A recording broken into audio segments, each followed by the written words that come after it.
Good morning, everyone. The time is now 9:41 a.m. and a quorum of the board is present.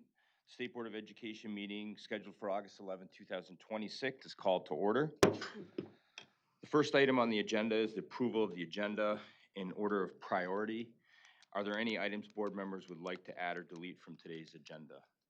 Ms. Mr. Schneider? Chairman, I wish to amend the agenda today to add 3 separate resolutions to be voted upon independently. Under OP and Q, I will start with the first. The first resolution requests the establishment of a structurally independent state advisory panel. Federal laws require this since 2004, and Michigan has never fully complied. Our current panel is appointed by this board and housed inside the very department it is meant to independently advise. It is titled Requesting the Governor of the State of Michigan to Establish Special Education Advisory Structure in Compliance with the Individuals with Disabilities Education Act. And it's a lengthy resolution, so I will forego reading that. Thank you. At this time. Okay, thank you. Is there a second?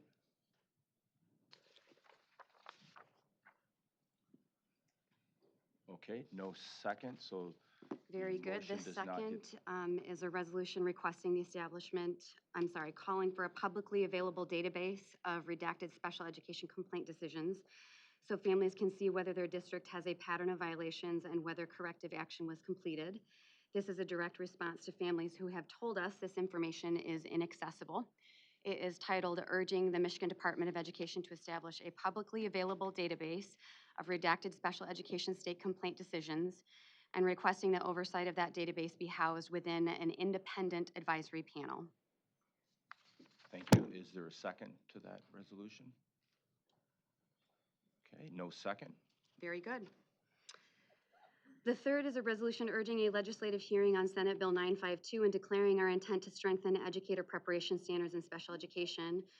Work we can begin now under our own authority, which is constitutional oversight of educator preparation standards. And just so the public is aware, we have a special education committee. These things could be adopted and added to the agenda. And then referred to that special education committee for discussion. All 3 of these resolutions have been run by special education advocates, organizations, parents, and students that have been in the trenches of the special education issues that we face for decades. So this third one is in relationship to our urging of the Senate to hear Senate Bill 952 as it is so that discussion can take place and for us to take the action that we constitutionally have the rights to do. Okay, thank you. Is there a second? Okay, there is no second, so it does not come to the assembly. We'll move on to the next agenda item. Could I please, thank you. Thank you, Mr. McMillan. Is there a second? Oh, Dr. Pugh. Is there any discussion on today's agenda? Yes, I would just say Ms. that, Schneider? yeah, we have an opportunity to declare what we are actually going to do with the Special Education Committee here today before the public. All 3 of, again, these resolutions that we've voted down were presented by special education advocates, organizations, parents, and students that are dealing with the issues that our committee should be facing. So I'm going to vote no. Okay. Thank you, Ms. Schneider. Any further discussion? Thank you. Senator Bullock? Well, I also am out, and we speak to many advocates from different areas of what education is.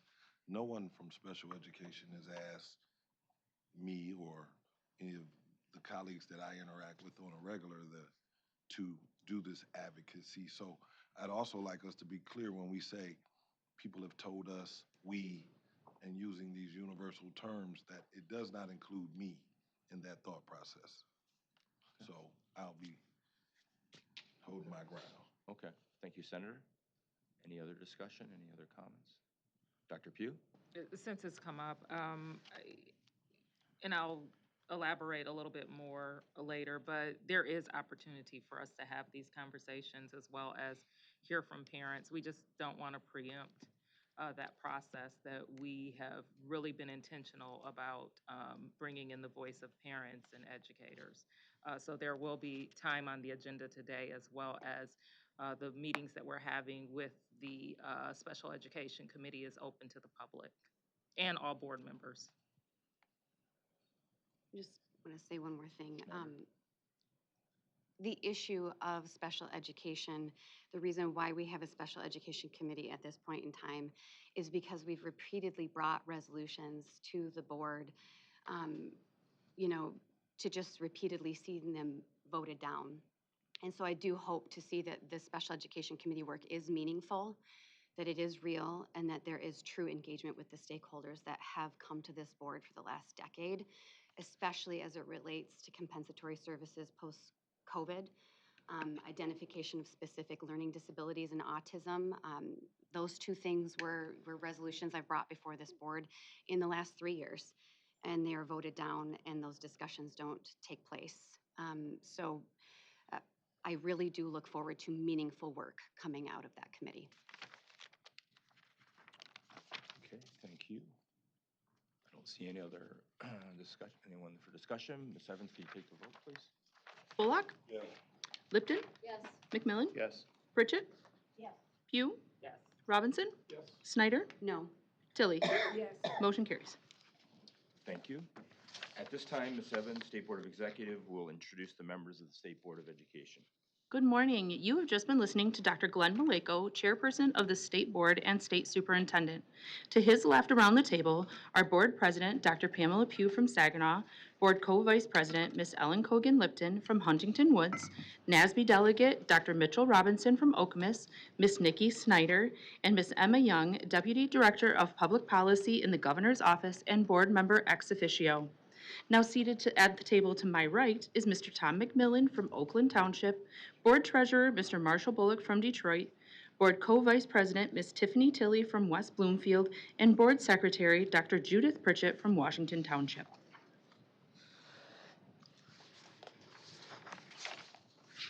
Thank you, Ms. Evans. Next is instructions for public participation. The public may register to provide comment during the public participation portion of the meeting at approximately 1 p.m. Those wishing to make public comment must register before 1 p.m. To provide public comment by telephone, please complete the registration form on the MDE webpage at michigan.gov/MDE. To provide public comment in person, please scan the QR located on the stand outside the boardroom and complete the registration form. These instructions are also listed on the MDE webpage at michigan.gov/MDE. Next on the agenda, actually, this is probably one of the most exciting presentations of the year. I was talking to Dr. Robinson before, and since I'm now going on 9 months, but I got to say this is a wonderful time.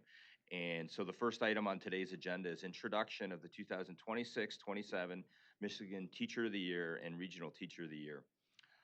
Today we will recognize and celebrate them.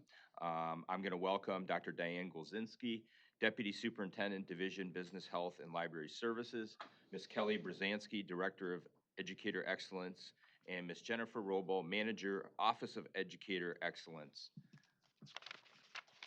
And Ms. Carter Enzoma is at the MACE Special Education Conference, just so everyone's aware. I came back from there yesterday. We just thought it was important that she stays there for the conference, so she was excused from today's meeting. I'll turn it over to them. Thank you, Diane, for stepping up. Absolutely. Good morning, Dr. everyone. It's Dr. great to Golzinski. be with you. While I look nothing like Lauren, I'm happy to be here to celebrate all of these wonderful educators with you.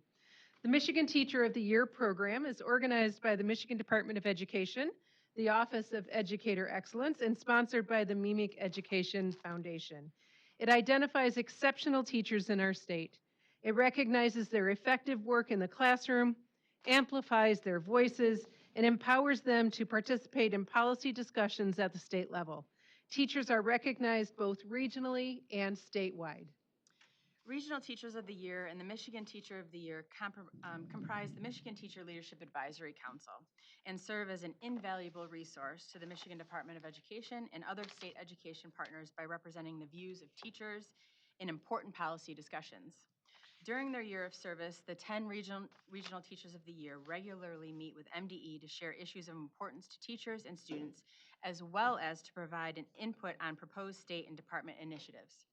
MTLAC began in 2017 with 24 educators from across Michigan applying directly to the MDE for selection to the Advisory Council before shifting to its current format in 2018-19.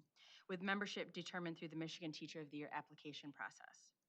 The Michigan Teacher of the Year represents Michigan teachers at national events organized by the Council of Chief State School Officers, and the Michigan Teacher of the Year is Michigan's candidate for the National Teacher of the Year. The Regional Teachers of the Year and the Michigan Teacher of the Year were selected following a multi-step competitive application and interview process that began with hundreds of nominations of teachers by students, staff, and community members. I'd also like to take a moment to thank Pam Harlan, the director of the MEMIC Education Foundation. MEMIC finances the Teacher of the Year program, and they also provide a $1,000 check to Eric Mershart's school, Lake Orion High School. Board members, Pam's not here, but please help me recognize Pam and the MEMIC Foundation. I think she's watching right now, so. Without MEMIC, this program would not be possible. Dr. Maleko and Dr. Pugh, would you please join Ms. Lee at the awards table to distribute plaques to our Teachers of the Year and the district leaders? Teacher of the Year and district leaders, when your names are called, please come to receive your awards from Dr. Maleko and Dr. Pugh and have your pictures taken.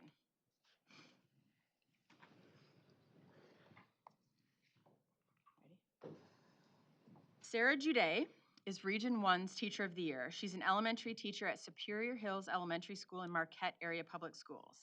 Here today to accept the plaque for Marquette Area Public Schools is Superintendent Zach Sedgwick.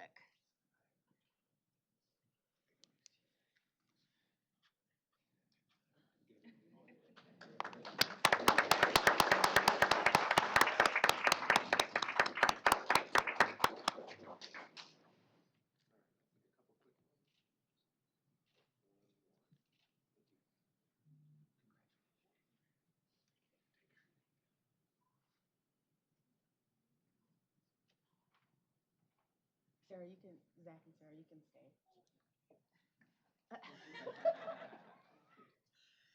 Region 2, Krista Leffler is an elementary teacher at Clara B. Bolin Elementary School in Tawas Area Schools, and today her daughter Mikkel is here with her.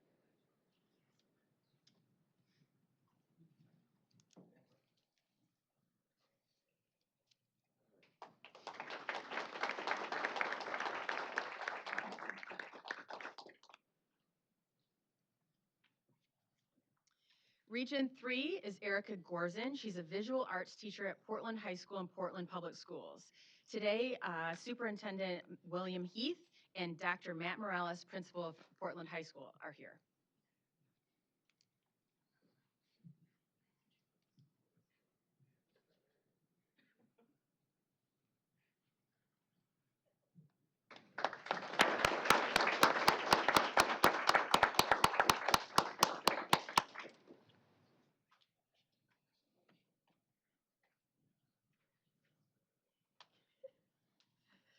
Region 4 is Luke Canine. He's a Spanish and physical education teacher at E.F. Rittmuller Middle School in Frankenmuth School District. Today, Principal Josh Chase and Superintendent Jolene Clark are here, and Luke has a speech to give. He doesn't. I just tease him.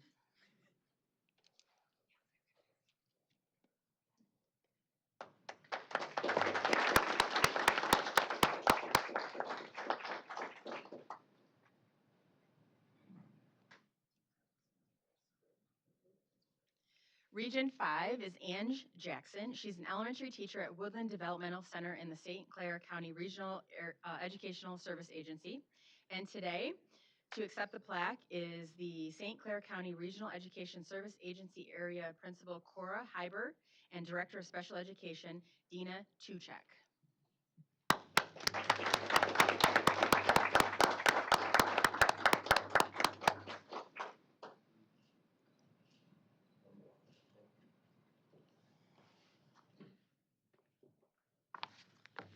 Region 6 is Amanda Bush. She's an elementary teacher at Dansville Elementary and Dansville Schools, and today is here to accept the plaque is Principal Amy Popek and Superintendent Jennifer Winnell.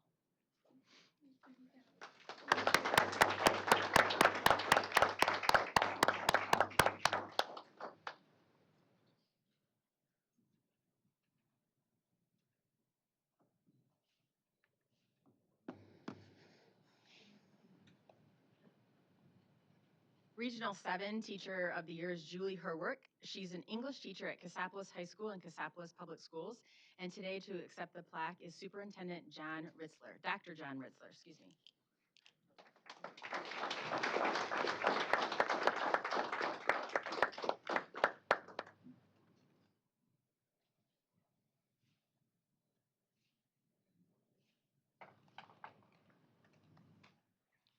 Region 8 is Carrie Barden. She's a math and science teacher at Tecumseh Middle School and Tecumseh Public Schools. And today, to accept the plaque is Principal Chris Hogue.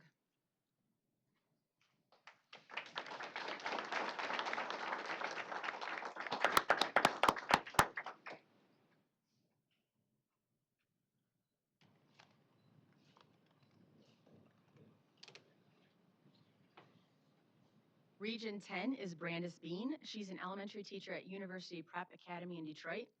And here to accept the plaque for University Prep Academy are Principal Shashura Robinson and Assistant Principal Erica Allen.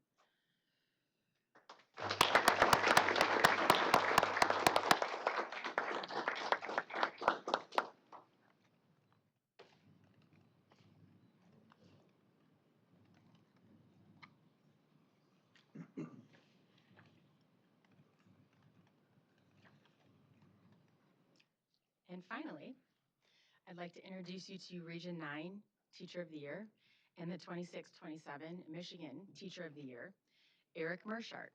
Eric Mershart is a special education teacher at Lake Orion High School and Lake Orion Community Schools. Here today to accept the plaque for Lake Orion Community Schools are Principal Dr. Dan Haas and Superintendent Heidi Mercer.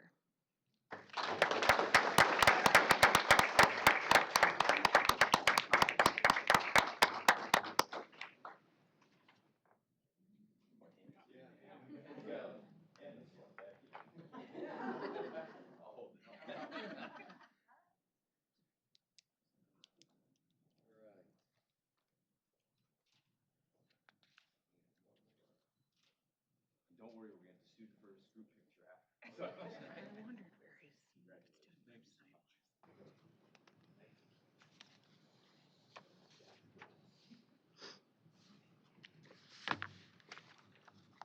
And now let's watch the moment when Mr. Mershart was named Michigan Teacher of the Year.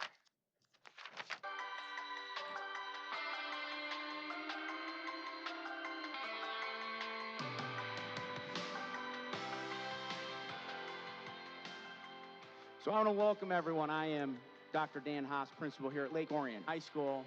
At this time, I would like to invite Mrs. Mercer up to the podium. Good morning.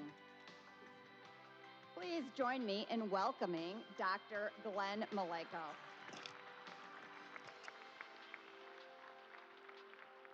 Appreciate it, Superintendent Mercer, Principal Haas, I know Assistant Superintendent Tollerton. So, good morning, Dragons. So it's a pleasure for me to be here at Lake Orion School. What a great school community.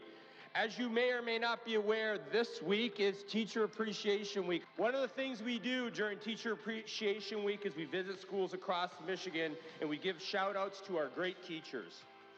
And today we didn't just come here by chance because something big happened right here in your school. One of your teachers just didn't stand out at Lake Orion, he stood out across your entire region. Mr. Eric Mershart was named Michigan Regional Teacher of the Year. That means he represents not just his school, but the entire region. And that brings me to why we're really here today. We've been keeping a secret. Out of more than 85,000 public school teachers in Michigan, one educator has been named the 2026-27 Michigan Teacher of the Year. It's your teacher, Mr. Eric Mershart. Let's give him a biggest round of applause. Well, that's quite a way to start Late Start Wednesday. I am lucky enough to teach here in Lake Orion. And being a part of this community and watching the impact that we can have on all of our students has been truly incredible. I know that I would not be up here today without all of the help and support that I get every single day from all of my fellow staff in the 400 wing, as well as all of my fellow teachers and educators here at the high school. I am very humbled and honored to be here.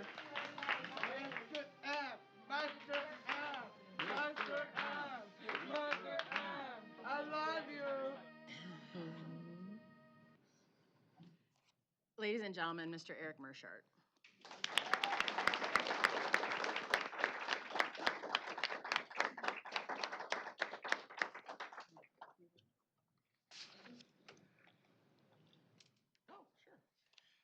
I am extremely honored and humbled for being named Michigan Teacher of the Year. I'm really looking forward to my year of service with my fellow regional teachers of the year and being a part of our conversations here as we continue to move education forward here in Michigan. I'm extremely excited to be able to be a part of this committee and represent not just our teachers, but our special education teachers here as we continue to move on throughout this year. Thank you guys all so much. Appreciate it.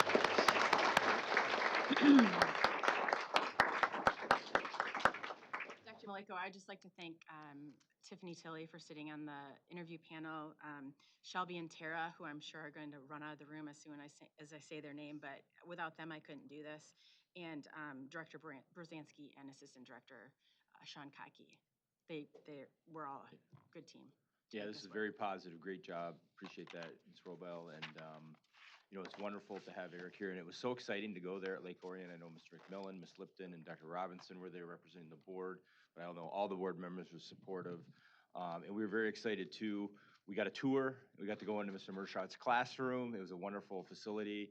We went into the special education classrooms. And we're very excited, I think, too, with the new board committee on special education to have input from an outstanding teacher to support kids and to put all students first. So we're very, very excited. And I am going to now ask Dr. Pugh if you would read the resolution into the record.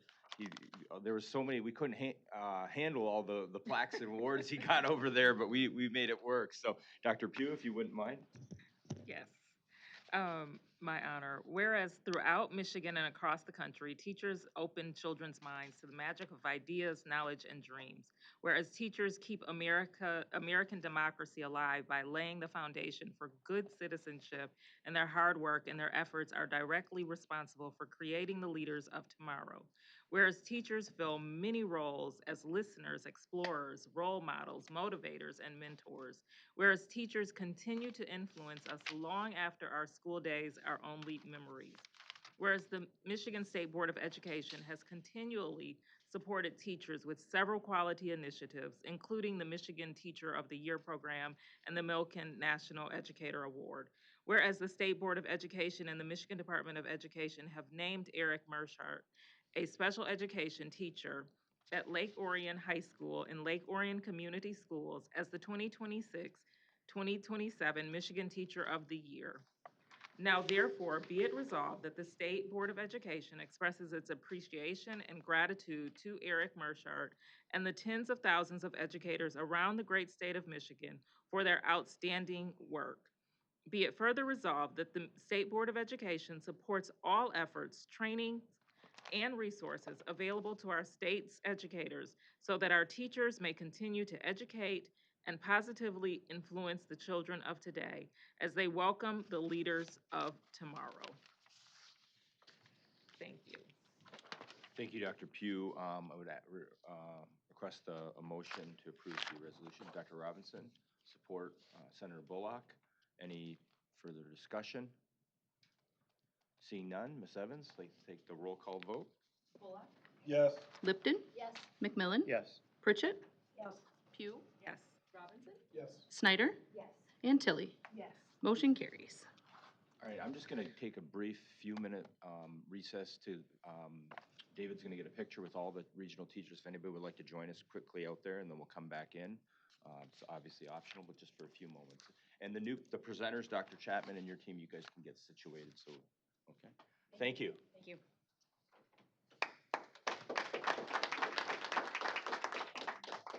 Coming out.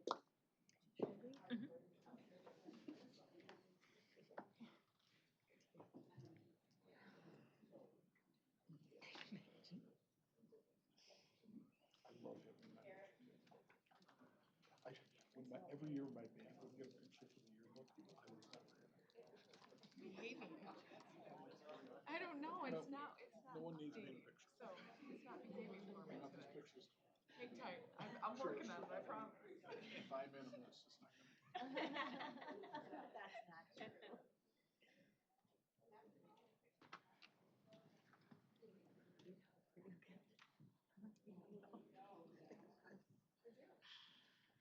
She does have the PowerPoint, she doesn't know.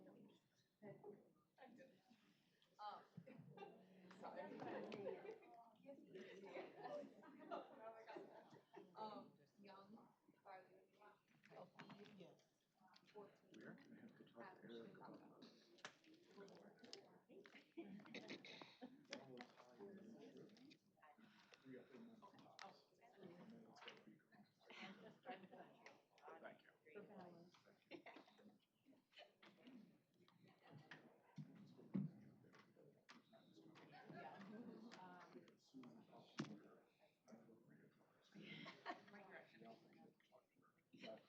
Privately about those colors.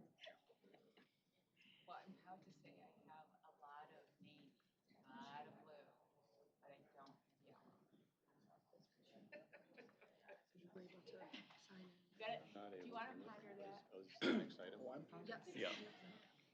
I just know what I'm gonna get you for every holiday and birthday. I come in with a yellow, or with a green and white scarf. Then you can stay.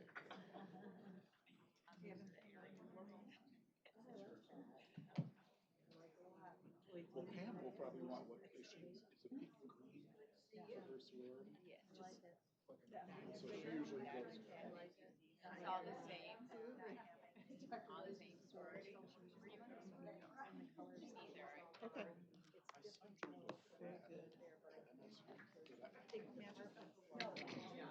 Oh, yeah, my nephew had one at home right now. He loves it. Yeah.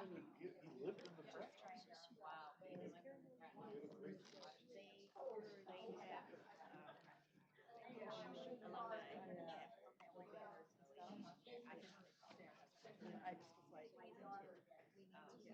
It's a lifelong, it's a lifelong. I'm trying to get out of things. Yeah, my nephew's at state right now. What year? Starting junior year. Crazy. Yeah. Which is fine. And so I told him in the winter one, like, road trip at, I was like, keep your heart clean.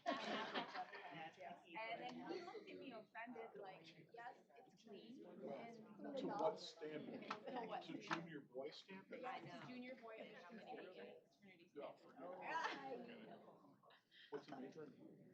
I think this was the last I had heard. If you ask my brother, his dad, he would say he's majoring in frat life. Yeah. That's a minor for all frat people, but. Now, my niece, the oldest, just graduated from the U of M, sorry. U of M. Good morning, how are you? And so we went I'm to good, her good to see you. Oh, yeah, the ceremony was so beautiful. Yeah. She just went to Battle Creek. Yes, it's just a good, it's Battle Creek further, having more dental opportunities for somebody who started out. Now, I didn't look at her contract, but she was telling me the things they're supposed to look at. Like if you don't have enough patients in one day, you still get a set amount for that day as a dentist. Dentists do just fine. Yeah. Yeah, she wants to get her experience before trying to go out on her own, which I think is a good idea. Coming from someone that's had a lot of dental work, you don't want someone. Yeah, no, that's, You know. yeah. And what was supposed to be the clinic, replacement get work done by dental students. So Training, yeah, they're in training. I'm lucky I have teeth. Yeah. So it's a good thing. My dad retired. That's good. He was a professor of dentistry. Oh, wow. So he taught. Yeah. He was in private practice for years. He worked mostly at the Gulf in Alabama, the University of Alabama in Birmingham, to teach in dental school. I think probably like U of M, I guess. Yeah. That's what I would imagine. Really refreshing that beyond what I was picking up in the monthly sessions. Everybody's on board. Everybody is really looking to collaborate. Medicaid. Yeah, Denisha and Sandy.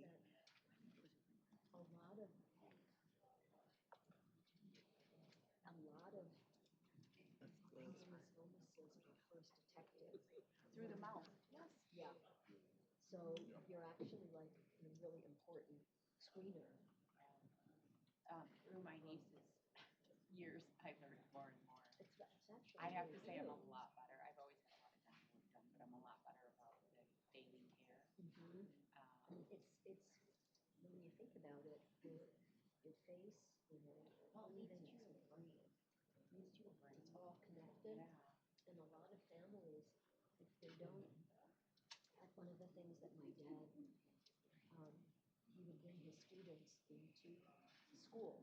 They would have like For the student, for the education, for the dental students to work on.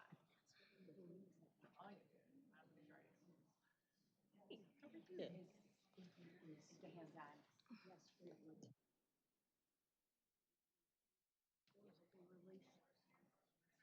to the press. To the press or to the public? To the, okay, so to the press, it will be right around August 29th. First, September 2nd. Okay, so you're asking them to keep it embargoed for a couple of days.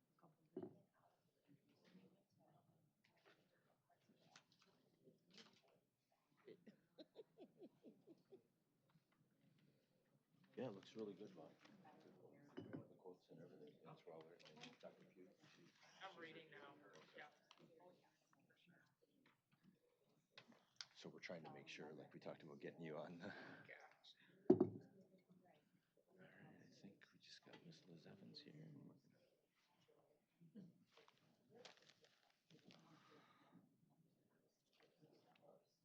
Okay, it's 10:14. I'm calling the meeting back to order. The next item on the agenda is item C, presentation on Michigan's K-12 literacy and dyslexia laws, Public Acts 146 and 147 of 2024.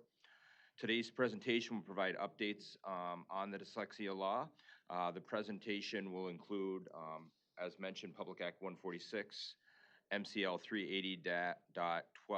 380.1280F, K-12 literacy and dyslexia law updates, our literacy coaching model, PA 146 implementation with Public Act 26 of 2026, and Public Act 147 updates, Stage 2 educator preparation providers, submission of documentation for PA 147, course of study.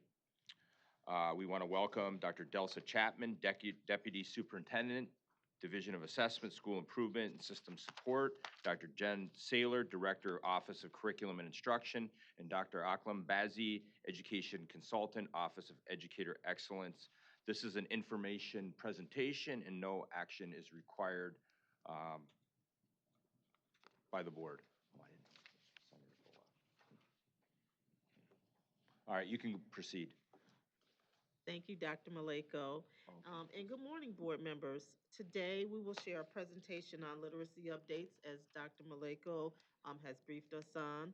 Our staff members accompanying me today are from the Office of Curriculum and Instruction and the Office of Educator Excellence. We want to remind and share that this presentation will highlight the work from the Michigan Department of Education that supports our Michigan Strategic Education Plan Goal Number 2, improve early literacy achievement. The Office of Curriculum and Instruction will share updates on Public Act 146 of 2024, the K-12 literacy and dyslexia law work. Updates will include progress towards creating a kindergarten through 12th grade literacy coach model, the ongoing request for submission process for the screening and progress monitoring assessment list, and the Tier 1 curricular list. Additionally, today the team will share an overview of new legislation, Public Act 26 of 2026, the Science of Reading and Structured Literacy professional learning requirement for K-5 educators. And finally, the Office of Educator Excellence will provide an update regarding their work on Public Act 147, which addresses educator preparation programs. And now, Dr. Jen Saylor, our Director of the Office of Curriculum and Instruction, will begin our presentation with an update on Public Act 146. Dr. Saylor? Thank you, Dr. Chapman, and good morning, board members and Dr. Maliko. This slide, the next slide that we have here, has become very familiar to many of us. It displays a timeline of Public Act 146, the K-12 Literacy and Dyslexia Law, and Section 35M, the High Quality Instructional Materials Grant. Today, I want to point your attention to the top portion of the timeline and acknowledge that the Michigan Department of Education has met its legislative deadlines as documented. You may recall that the department was required to notify parents of not proficient scores on MSTEP annually. This is ongoing letters were sent to families in the spring.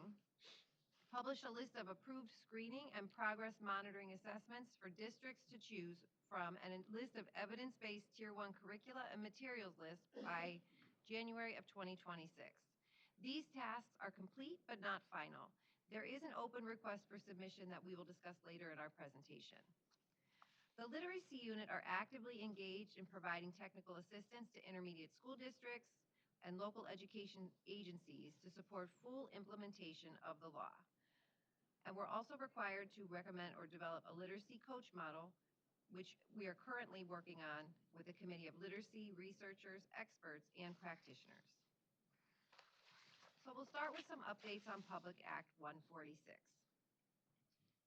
As I shared, MDE is required to recommend or develop a literacy coach model and has designed a process that includes 3 phases.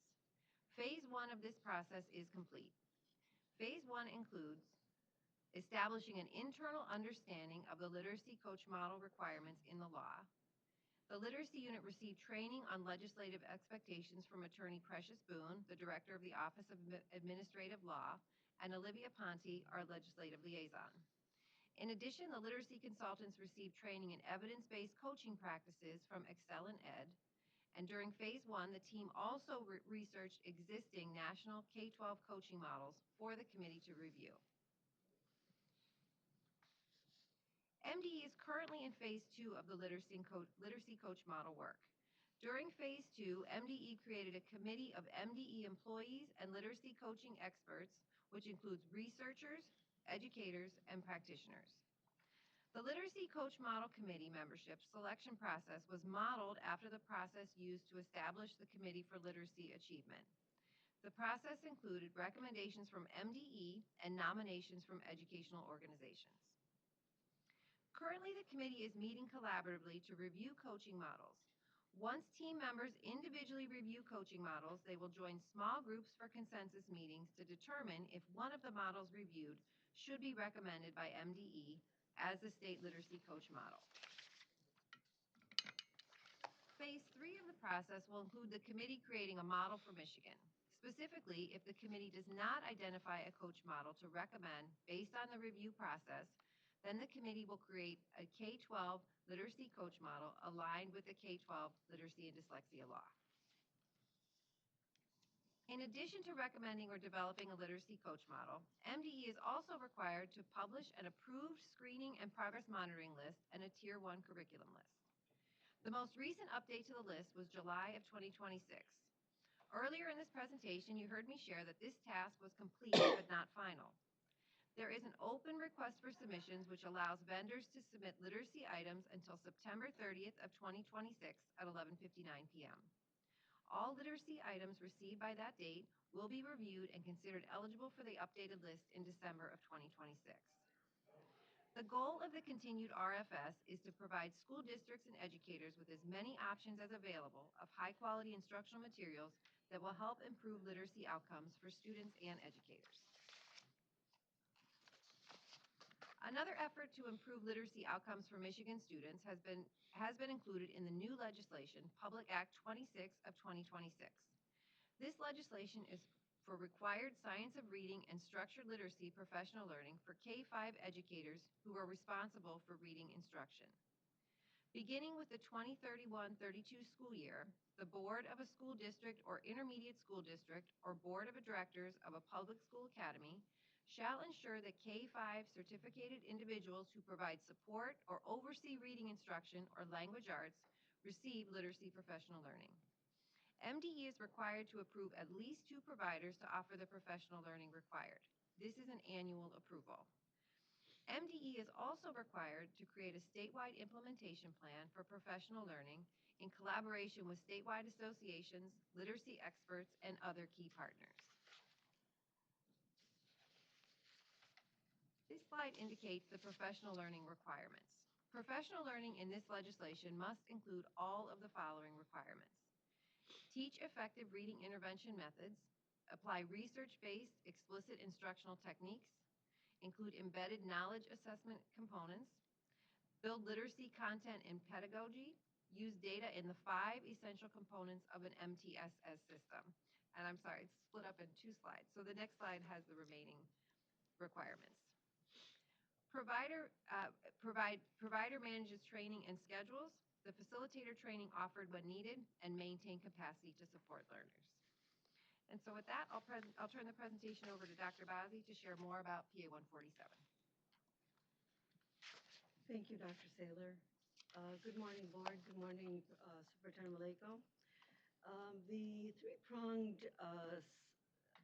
image that you see on your slide is really a reflective of how the Office of Educator Excellence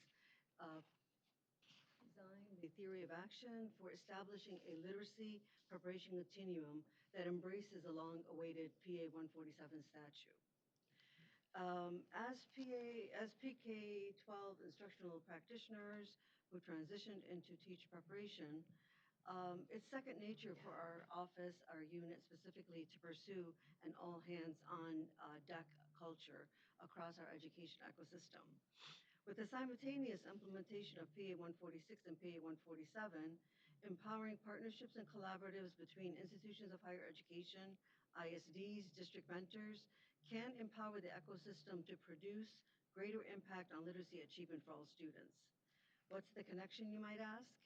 MDE's new teacher certification structure built in intentional clinical practice hours that begin as early as teacher candidates' intro to education coursework, as well as the required components of content area teaching methodology and literacy development coursework. With the requirements of PA 146 and 147, both in place, preparation candidates can observe in real time what is taught and model after in-service teachers, assigned student teaching mentors, and with increasing responsibilities, candidates can apply and further develop their understandings of evidence-based literacy instructional practices throughout their program. As the teacher preparation ecosystem consistently moves forward, where all students have 4 K-12 literacy achievement for all learners across the state of Michigan. Next slide, please. Central to accomplishing this goal is the Institution of Higher Education's Literacy Collaborative, a monthly convening of teacher preparation faculty and leaders with expertise in effective literacy teacher preparation. Led by MDE, the IHE Collaborative shares resources to increase collective understanding of the OEE, collective understanding of the requirements of PA 147. We have hosted these collaborative sessions, which met monthly, January 2025 through July 2026, to ensure understanding of the requirements and showcase quality programming, as well as sharing of resources. Meetings will resume this September.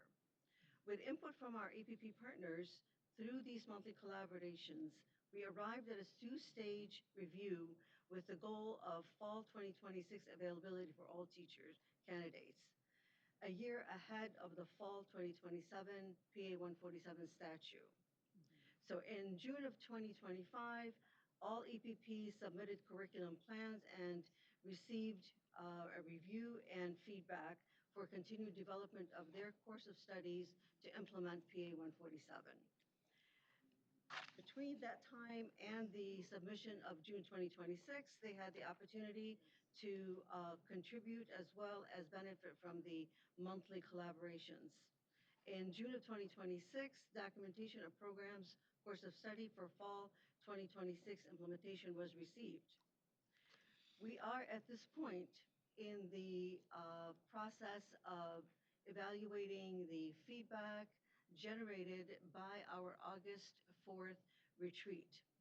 The August 4th retreat included stakeholders from across the state of Michigan, representation from various EPPs, as well as alternative route providers, and representation from organizations, including the MDE Committee on Literacy Achievement, the Michigan Assessment Consortium, the Michigan Association of Intermediate School Administrators, Michigan Multi-Tier System of Support Technical Assistance Center, as well as consultants, colleagues from the Office of Curriculum and Instruction.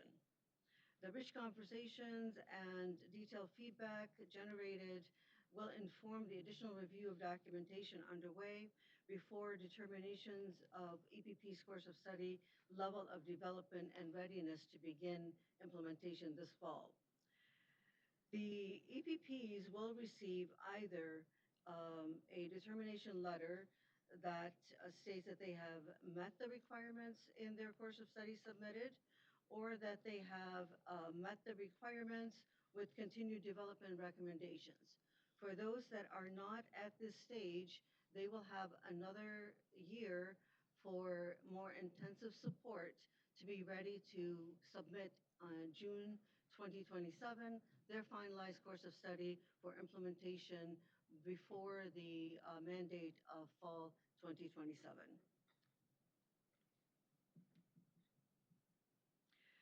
For the additional legislation, Public Act 27 of 2026, we expect that this will be implemented with our implementation of PA 147. This statute requires by no later than September 30, 2027, that all EPPs, all alternative route providers, all providers of teacher education preparation will ensure that their program includes teacher content knowledge and pedagogical knowledge of the curricular components of literacy with the following three focus areas.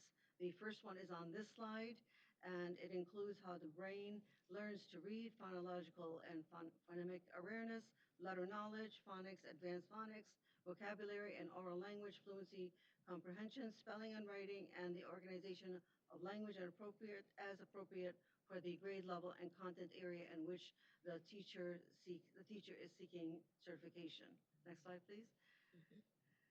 The second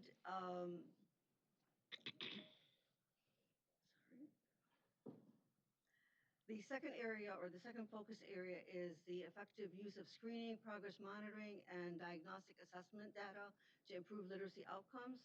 The third area is prevention and intervention of reading difficulties in a multi-tier system of supports, including at least all the following components: team-based leadership, tiered delivery system, selection and implementation of instruction, interventions, and supports, comprehensive screening and assessment system, continuous data, decision-making. We are confident that the required professional learning will be executed in the time frame that is required by the legislation. The EPP's 2025-2026 literacy preparation application included prompts about institutional practices for curriculum review and necessary support of faculty and instructors through training and or continuing professional learning in literacy and reading science. With the Public Act 27 as a mandate, EPPs will be required to expand on the responses with documentation of professional learning completion or underway by June 30th, 2027. Thank you. Thank you, Dr. Bazzi and Dr. Saylor. And Dr. Maleko, we are thankful for this opportunity to provide updates on both PA 146 and 147, along with the new legislation for PA 26. So we now turn it back over to you for any additional commentary or questions. Thank you. Yeah, thank you for the presentation. This very important legislation and work to support students with their academic achievement and supporting higher education teacher training programs. Is there any questions or comments board members have? Mr. McMillan? Yeah, just so I understand the scope of this effort, what dollars are we talking about as far as that are, provided for this effort? That the legislature provided, is it 80 million for, is there a number that, or is it just do this and, I'm sure there's a number attached, There is a right? number, Yeah. yes. Go ahead. Okay. Just so I can understand. Yes, there's a total of, in our office, around $180 million, a little over that for literacy overall. Letters, for example, has been awarded $75 million, and then there is the literacy, the 35M, which is at 50 million this year. I have to double check my numbers, I have it right here. So there are dollars that go toward this to be awarded for curriculum materials, assessments, professional learning, so all the components that go into the K-12 comprehensive literacy system. And, I understand that literacy is, extremely important. I think I've been consistent in saying I'm skeptical of a top-down centralized system. I heard that there's a requirement that at least 2 providers be named by MDE. When I hear low numbers like that, I start thinking, well, the more options, the better in my mind. That, every kid is learning differently. Every kid learns literacy differently. And, are we trying to fit a model, a coaching model that, may do well for 60%, but there's going to be 40% that it misses what they need? How do we do this? I'm skeptical, quite frankly. I think it could be done well. I think a large number might work. But I remember when I first got elected in 2016, my first, maybe the 3rd or 4th meeting, I brought in educator who's a really highly thought of around the country, Young Zhao. And one of the things he said at this table was that in 3rd grade reading laws were even back in 2017 were talked about. He said, you can force any kid to learn by 3rd grade, but many of them will hate reading if you force them too young, or if they're not ready for it.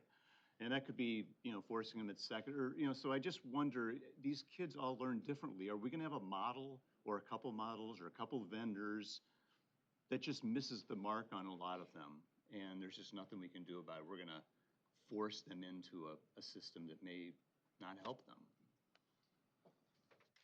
So in terms of the coaching model does have the requirement that it includes the components of MTSS, multi-tiered systems of support, and through an MTSS system, it will ensure that those very elements that you're concerned about, Mr. McMillan, can be addressed. So the teacher within a school and the instructional leader of that school would have the responsibility of making sure that the program of delivery for reading instruction for children does meet their needs. So that's built into the coaching model. Coaching meaning we are providing a model to our educators in Michigan to support them in identifying what the needs are of individual students in their classroom. Your question specific to the statute that says at least 2, we want to make sure that it's clear that at least 2 is what we will be working towards. Doesn't mean that we possibly would not have more than that, but we are definitely aligning our choices towards the at least 2, but keeping in mind that even those 2 minimum will have to meet the requirements of the law as presented in PA 26. Do you have anything you want to add, Dr. Saylor? I think I heard 2 things, Mr. McMillan. You also talked about how children learn to read, that they read differently. So one of the things that the law and that our office is very careful about is using evidence-based practices, instructional methods that do have a, an extremely high success rate with teaching children to read. So the law itself ensures that we get away from methods that are not proven, are not evidence-based, and focuses on curriculum materials and instructional methods that are. So starting with, I heard what you said about the learning to read by third grade, forcing a student, they may not enjoy reading. The way the brain processes letter sounds and that sound symbol correspondence, that can be taught, and the more students are exposed to that early in their early elementary grades, then reading becomes more fluent, and then they begin to enjoy reading, and then read to comprehend, for interest, for enjoyment. So it is along that continuum of teaching anyone really the code, the decoding process, and then getting into the, once you have that fluent decoding, then you're reading for comprehension. That can still happen at the early grades. You can read for enjoyment, and read for learning, but really until you have those decoding skills mapped into the brain, it's much harder to comprehend. And one last question would be, also when I was initially elected, or maybe within a few years, then President Cassandra Olbrich and Michelle Fechtow and I went to an AFT Union Hall and in Detroit, and we were talking to kindergarten teachers, and they were concerned. And the reason I'm bringing this up is because that on slide 18, it talks about effectively use screening, progress monitoring, and diagnostic assessment data to improve literacy. And I just remember these kindergarten teachers talking about how they spend so much time on assessments for these little kindergartners and first graders and testing, and the kids would be crying, about, I'm a failure or whatever. I mean, I hope that we're going to do this right, that we're not doing high stakes on kindergartners or first graders and trying to, I just hope that we'll do this right. I remember that, and I just want to make sure that that is out there. I can share too, Mr. McMillan, on the opposite side of that, when a student experiences success with reading, then it brings joy, and it's an enjoyable experience. So I have seen students extremely frustrated when they are unable to decode the words based on instructional methods. But once they start to experience that success, it really does build momentum, and I've seen that as well. So just, I hope that can give you some peace of mind that the instructional methods will, with evidence behind it, will support that success. I just wanted to make a comment too. Know that that's on the science for reading requirement, but the high quality curriculum materials, we have additional providers that were approved for the high quality, and we'll do another round. So it is multiple on that area, Mr. McMillan. I also remember 16, because Brian Whiston was state superintendent, and we were dealing with that issue in Dearborn about over testing, and we had parents that were coming, and it was like, where do you find that balance? Right. And I know some shifts were made with the M-STEP, so I agree with you on that, is where's that balance? Because we don't want to take too much instruction at time to have all this high stakes testing to take away from kids. So appreciate those comments, and Dr. Saylor and Dr. Chapman. And Ms. Tilley was next, I believe, and then Ms. Schneider. Oh, and then Senator Bullock, and then, so we'll go with Ms. Tilley. This is an important topic. We need to spend time. Right. Thank you for the presentation. I have a similar concern, not so much about the training, because from the research that I've done and from speaking to different educators in the field, the training is top-notch that they're receiving. So I'm comfortable with the training. My concern is, although we all have a concern and focus when it comes to our students that are falling behind, as we should, I feel that there is a gap for the students that are advanced. So even on slide 17, it says that the training is geared towards teaching educators for the appropriate grade level. What about students that are advanced? What are we doing to help them to make sure that they can continue to grow and have opportunities to strengthen their skills? As shared with Mr. McMillan, we truly believe that the MTSS multi-tier systems of support, oftentimes we think of MTSS as a component or measure that does focus on supplement and intervention. But through the coaching model, we will be looking for teachers to make sure that they are addressing those students who are ahead or who are ready to move ahead.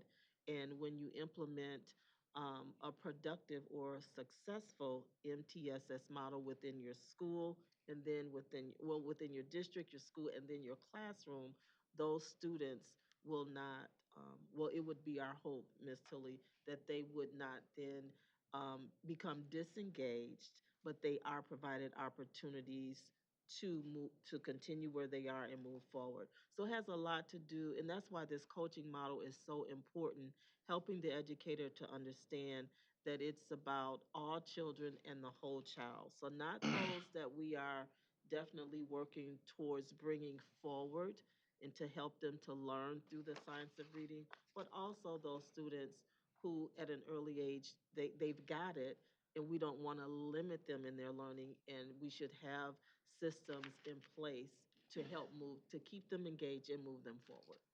I think as we continue to have these dialogues and work on improving literacy, this needs to be a part of the conversation because it has been missing.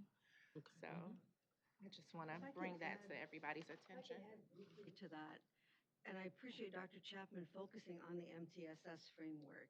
The MTSS framework actually stood as the main purpose of the updated teacher preparation standards in the Office of Educator Excellence, intended to ensure that there is a very rigorous Tier 1 instruction.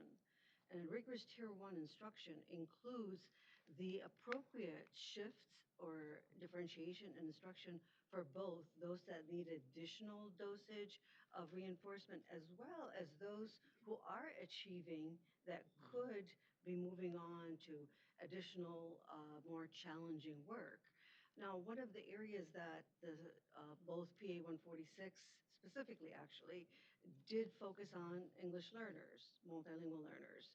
And whereas in PA 147 for the teacher preparation, we don't have that explicitly laid out in the law, we are following closely these areas. These are already part of our standards.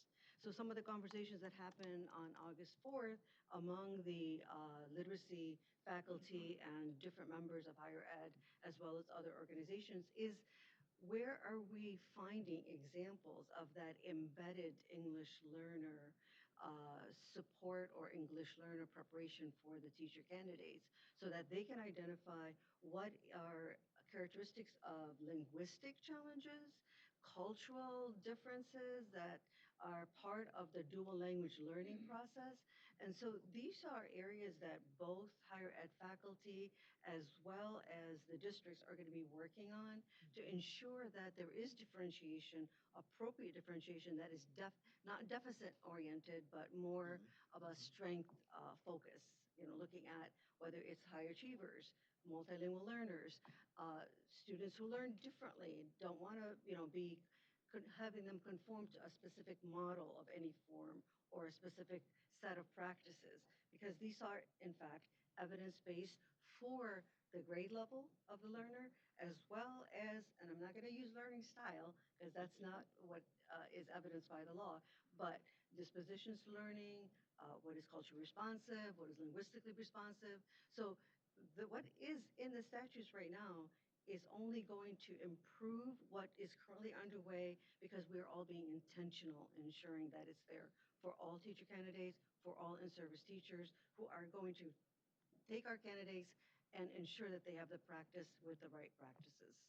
I appreciate that. And I know that categorically, students that fall in the lower end, we've again had a large focus on those students. But those students that are advanced, I want them to have every opportunity to continue to grow. And not only that, some of those students get bored and exhibit behavioral challenges. And so a lot of times those behaviors are being addressed, but the root cause is not being addressed, which is that they need to be challenged more when it comes to academics. So One thought, Ms. Tilly, just from a practical implementation standpoint, scheduling is really helpful to consider when students for all learners. So there's, at the elementary level, there's something called What I Need Time. So that's where students, and I experienced this in my own my previous work, where students can walk or go to where they would thrive the most. So if it's a student who's more advanced, they could go to a more advanced setting. So that's just one system that that schools and districts can put in place. Same thing could be at the secondary level. So advisory periods, things like that, where students could get not only interventions but also, you know, reading ahead or reading beyond their grade level. So it's a consideration that a lot of schools and districts do factor in. With the training, I know some schools practice it, not all. Are they taught to group students for reading? So students A that are at an intermediate level, students B that are in, you know, a higher level, and then student C that are at a more advanced level. So small group instruction is definitely a really important component of literacy instruction, but that's where that progress monitoring comes in. It's not the same as what we've all come to know as tracking, where a student gets put on a certain path and they don't have any wiggle room. The progress monitoring is constantly engaging with students to try to determine where they would, where their best fit is. So as students make progress, those groups should be flexible. That is the best practice. So it's not, you know, an end all be all. I think I heard you say A, B, and C. They don't stay on that track if they are, if they're progressing or if they should be, moved. So flexible student grouping is really important. Good. Thank you. Ms. Schneider? So a couple of things as it relates to PA 146 and curriculum. I know, I guess before I dig in here, there was legislation in the spring coming out of the House that related to the mandate of 4 curriculum, choosing from 4 different curriculums. What I want to explore here is the meaning behind, you know, words like model, rubric, criteria, and make sure that we stay in that space of the spirit of PA 146 is to ensure that every child has access to curriculum that meets those individual needs. I get very concerned about conflict of interest when we talk about, you know, like legislation. And I hear things like, oh, you know, people like Betsy DeVos are behind this idea that we should have 4 or even less and only those curriculum. I think that presents a sense of conflict of interest, and I want to make sure that as we move forward in this, that we even flesh that out. And I would hope that, you know, the department would support potentially conflict of interest legislation around that, because what I would hate to see is local districts really not have true choice and local control. So in the concept of curriculum, those are the 2 things that are extremely important to me: conflict of interest and local control. I've had some districts reach out to me personally and say, we can't be faced with this idea of these 4 choices and then have to purchase one of those choices when we're already trying to keep our budget straight. And our current curriculum would potentially meet that rubric, if you will. So as we move forward, is that something that the department is thinking about?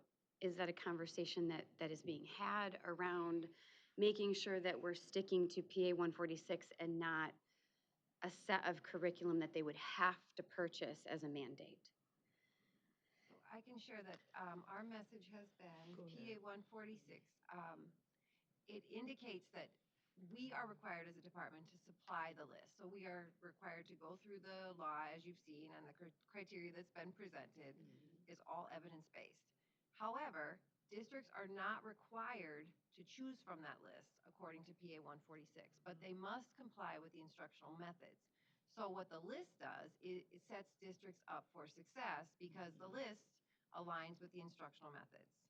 However, the 35M grant, in order to receive the funding, they must purchase from the list. So funding choices are, you know, of course, at the district's discretion, but the list, the curriculum list in PA 146 as it currently stands is not a requirement for districts. It's a requirement for us as a department to supply. The department does not support a mandate of a specific list of curriculum. in terms of like 35M is one thing, and if you should choose to participate in that grant, you would choose from that selected list, but that we don't think that there should be mandated lists I of. think we're in the process of developing our legislative priorities. I know that we've been asked to talk about that. So I don't think we've submitted anything for our legislative priorities just yet. Yeah, that won't come out till yeah. like December or January.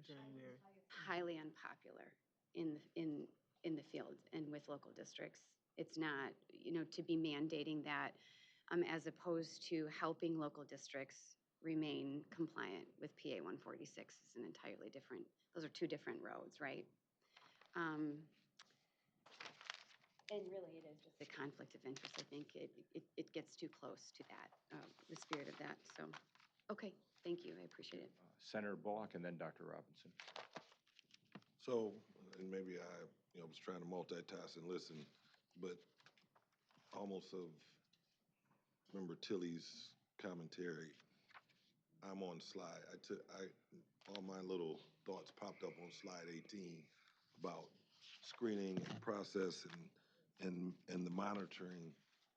And I always go to because we write stuff and it's written, but what is the process, or what will be the process for, and I hate using the word enforcement, oversight to the screening process, to the monitoring, where is there a tool or a plan or for the oversight of how this implementation and the screening and monitoring go? Because I really want to get to like, where do the flags go off in the process where the students, just like she said, who are advancing, but the students who are not meeting the goals, where do the flags go off, and then there's some corrective actions being done? Where's the oversight and monitoring? Early intervention. Yeah, what is that? Is that plan in place for this? Not just our natural plan, like, do we have a plan? You know. So, I can tell you, Senator Bullock, that first off, that districts are required to choose, they are required to choose from the assessment list. So as a foundation across all districts, that is a requirement. So that is an opportunity to not only identify students who would benefit from interventions, but also students who may be reading beyond grade level. So all districts should be implementing that by next school year. And then our role currently, as it stands in the law, is to provide technical assistance and support around those assessments. So selecting assessments and additional TA. So How will we know when it's working, not working? Like, go through the year, we get the data the following year, and like, I can recall, like, how many times, you gotta get screened several times a year, right? yes. Yes. 3 times. We're getting the data the following year, and then that data is being assessed. So now we're 2 years into like knowing this not working. Like, where would the district early intervention happen, or like what's the oversight to that? So these screening assessments are more frequent. Oh, yeah. No, they're great questions because there is a distinction. The M-STEP, that's a summative assessment that happens in the spring, and that's where I think you're referring to, you get data the next year. These screening assessments are designed to give you real-time data to make decisions in the moment instructionally. So if I have a group that I'm assessing and I see, back to Ms. Tilley's point, if I see a student is making more progress, I can instantly make instructional decisions to support that student in real time. So it's not like there's a long delay. And part of that, districts and schools have systems set up, and that's where our TA comes in to help them use data to inform their instruction. And then the progress monitoring piece, where you see a lot, that's where students who may be benefiting from interventions, then they can they'll get tested, and they're much shorter little assessments that you check in on students. You monitor their progress frequently, usually about every 2 weeks, to check to see how a student is doing. So those quick, they're not the long, intense assessments, longer, intense assessments. Those are shorter, more check-ins for how students are doing. So there's, yes. Dr. Robinson? First of all, thank you for the presentation. Lots of good information, important topic, so thank you for that. We're talking about assessment kind of in these big global terms, and I always think of the kind of two big flavors of assessment being, I think you were just describing them pretty well, formative, which I think of as mid-course flight corrections. It's what a teacher does in the classroom when they notice a kid struggling. And I think, Tom, that speaks to your concern about not waiting too long and making, and I think that's spelled out, especially on this slide, that is exactly part of what this is supposed to do, is give teachers the tools. We're thinking about curriculum as kind of this off-the-shelf product, and I don't want us to lose sight of how important it is what the teacher does in the classroom, right? You can use any curriculum, and with a good teacher, you're going to get better results, right? So, so formative assessment, those mid-course flight corrections, the summative assessment is at kind of the end point. And as Marshall just pointed out, it often comes a year later. It often comes disaggregated. We don't know exactly what kid did here, and we can't use that to help students improve in the moment. And I think, Tom, this is where you and I are on the same page about this. Like assessment to me, when I think of assessment as the entry point, right? That's the most informal. We're gathering information. And then measurement is where the rubber hits the road, and we're starting to put some numbers and meaning to that assessment.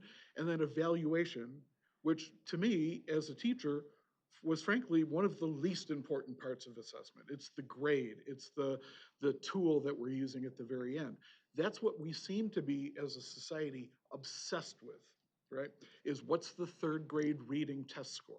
What's our rank in the country? Which tells us virtually nothing about what kids know and can do.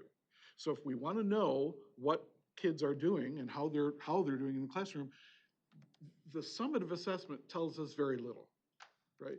Teachers will tell us a lot. So I hope that we can kind of use the framework here to focus, and you've done that here, focus on the assessment piece, which is what's happening in the classroom, and less focus on the evaluation piece, which doesn't really help us do very much in terms of practical influence on how kids are reading in the classroom.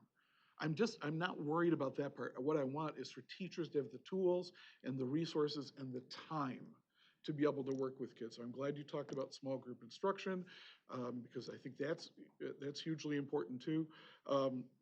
The other thing that I keep on getting stuck on in my teaching career, where I saw kids start to lose the fire about learning, was third grade.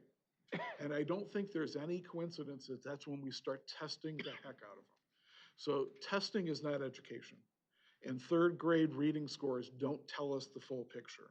So I think we need to have these bills go through and to give it some time and give teachers the time and the resources they need. So thanks again for a wonderful presentation. And I look forward to seeing what teachers get to do with all these tools. Ms. Lipton? Thank you. I couldn't agree more with my colleague, Dr. Robinson.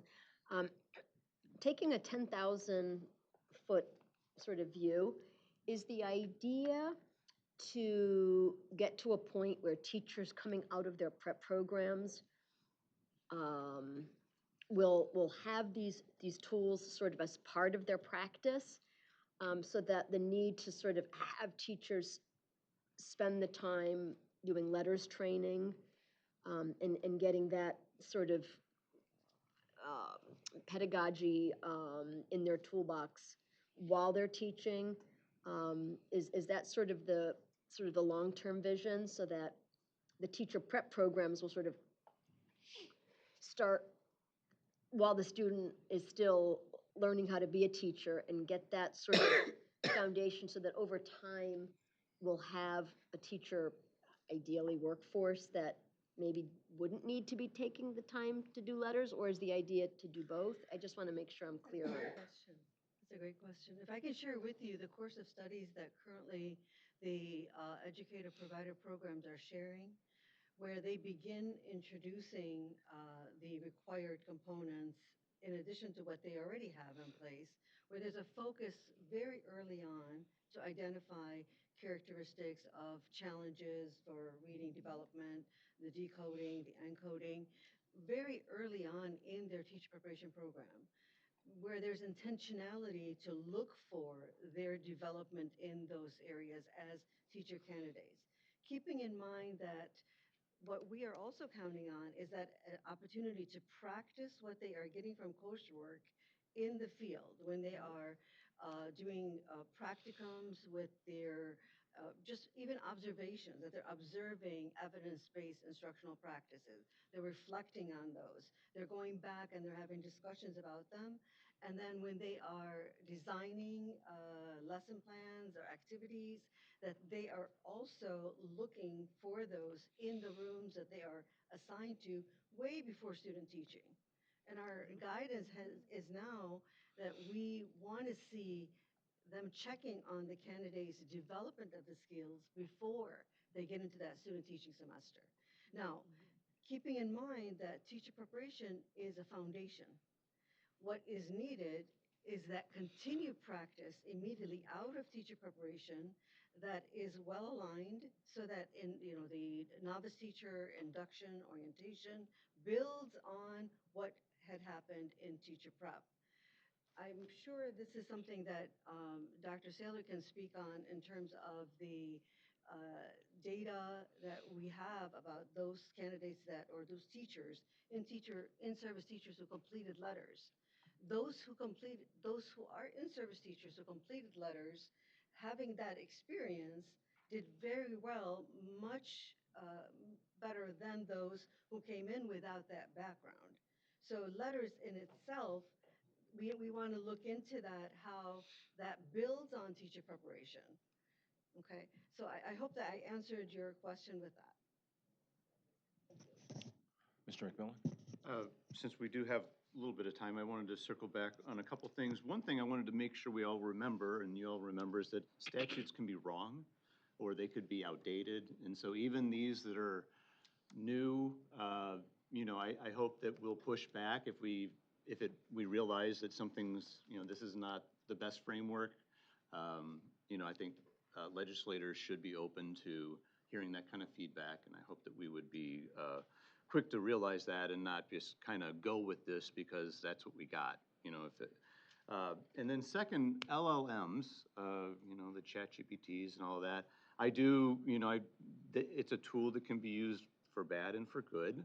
And I think that certainly individualizing, education and literacy, I mean, if a teacher has the ability to say, look, Bobby is dealing with this, and these are the formative assessments, and these are, a lot of inputs, and then there could be some good recommendations. So I don't know, coaching, is that going to be on the table? Like I said, I know that some people are having too much reliance on LLMs, but I'm just curious, is that something that is, potentially going to be incorporated into coaching and individualizing education and literacy for particular students, individuals? Not presently, Mr. McMillan. Is that an identified element of the coaching model? But again, when an educator utilizes MTSS and is intentional on meeting the need of the student, depending upon what servicing and support is determined through a systems approach within the school, within the district, that could be, but that is not something that we are regimenting in the coaching model that we are developing, not at this present time. Thank you. You're welcome. Thank you. Dr. Pritchett? Thank you. Thank you for the presentation. My colleagues have done a great job of kind of already saying what I was going to say or ask, but on slide 10, it says beginning with the 2031-32 school year and then down to the second bullet, requires MDE to annually approve at least 2 providers. So I am making the assumption, I'm pretty sure I'm right, that currently there is only 1 provider for professional learning that would meet the requirements if a district wanted to be reimbursed for, or a teacher would want to be reimbursed for letters training, correct? Or There's a couple of options. 35M also provides, there's a list of professional learning providers on that list. So there is funding still available. That was implemented last year. Letters is the only provider named with dedicated funding. With dedicated funding at this point. But in 3132, MDE would have to provide two. At least two, yes. Right. Regarding the conversation we've been having on assessments, I can't agree with Dr. Robinson more. I have had the privilege of being able to observe early elementary teachers in action. I recommend that if you can, that everybody do that because they know walking into their classroom where their particular students are at that point. And they also know because they're young and children advance in different ways, which child is advancing or possibly is struggling in a particular area. It's absolutely amazing to me because I was a secondary teacher and I didn't have that knack as easily as the K-12 pre-K 3 teachers do. So I, again, just want to reiterate that the assessment is not a sit-down, okay, can you spell the word cat, or do you recognize the word dog, et cetera, et cetera. So I appreciate the conversation. Thank you.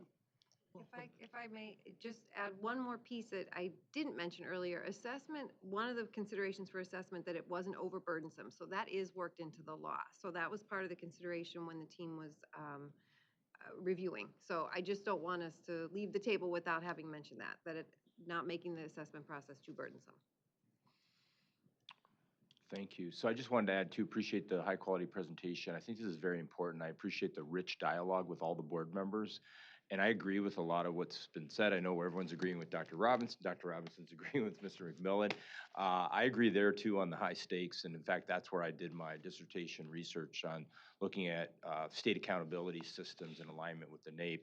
And I also agree that we got to uplift the profession of teachers, which we did today, and we need to continue to do, but we need to get, as Dr. Robinson put very well, that the information in the hands of teachers that's going to drive instruction to help students. And we know that some of the high stakes are not necessarily readily available with that data. I know that on the MSTAT, schools do have the ability to get in and get that results even before the official state results come out. But I also agree with, as we recognize where we can improve, a lot of people throw out, 44th. And then we got to remember that when we say that, it's based on the NAEP 2024 fourth grade assessment in reading, not the other assessments. It's been that assessment. And it's not an excuse, it's just what are we doing to support students in their well-rounded education. So I think we need to, recognize where there's improvement needed, but also recognize that there's other measures of success of students and teachers and the things that are going on and have that balance. So I do feel very strongly that, the work you've all done is great. In fact, the process, so when I'm at the Chief Council of State School Officers, other state superintendents, other states are doing this work. So this is not just, Michigan, and with high quality curriculum materials, science of reading, and then Michigan was highlighted for the process that Dr. Chapman, under your leadership, by a national publication for a rigorous, positive process on a national level. So we can always look to improve. I agree with Mr. McMillan too. If legislation isn't working, then let's go back and let's see how we can, make those improvements. But, thinking that that's just very important, moving forward. And so want to just appreciate it. And I appreciate the great dialogue with the board on this very important topic. So thank you. Thank you. More to come, right? Thank you. All right, the next presentation that we have is on spotlighting effective strategies initiative. Today's presentation will provide an overview of the Michigan Department of Education's effective strategies. We also highlight innovative practice from Michigan districts and schools that align with Michigan's top 10 strategic education plan. However, before we officially start, I would like to welcome our presenters and introduce Ms. Maysam Ali Bazi. Decided to do it right when she came up.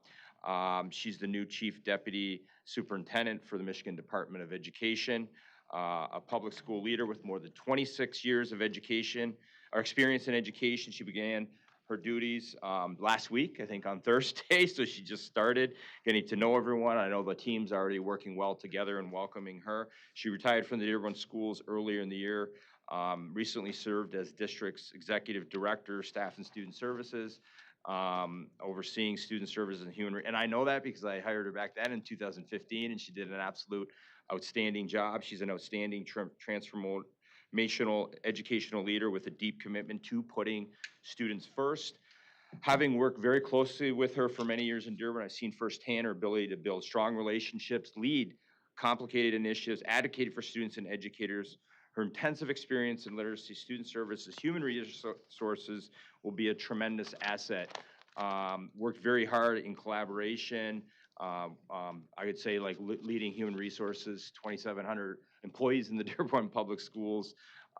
She has a deep background in literacy as a literacy coordinator, was a middle school principal and a teacher, lots of experience, and we're very excited to have her start her first board meeting as well. And I remember what that was like when I had my first board meeting in December. So, but I only had one day before I started into board meeting. You had 4 days, so I guess you had a little advantage, you know.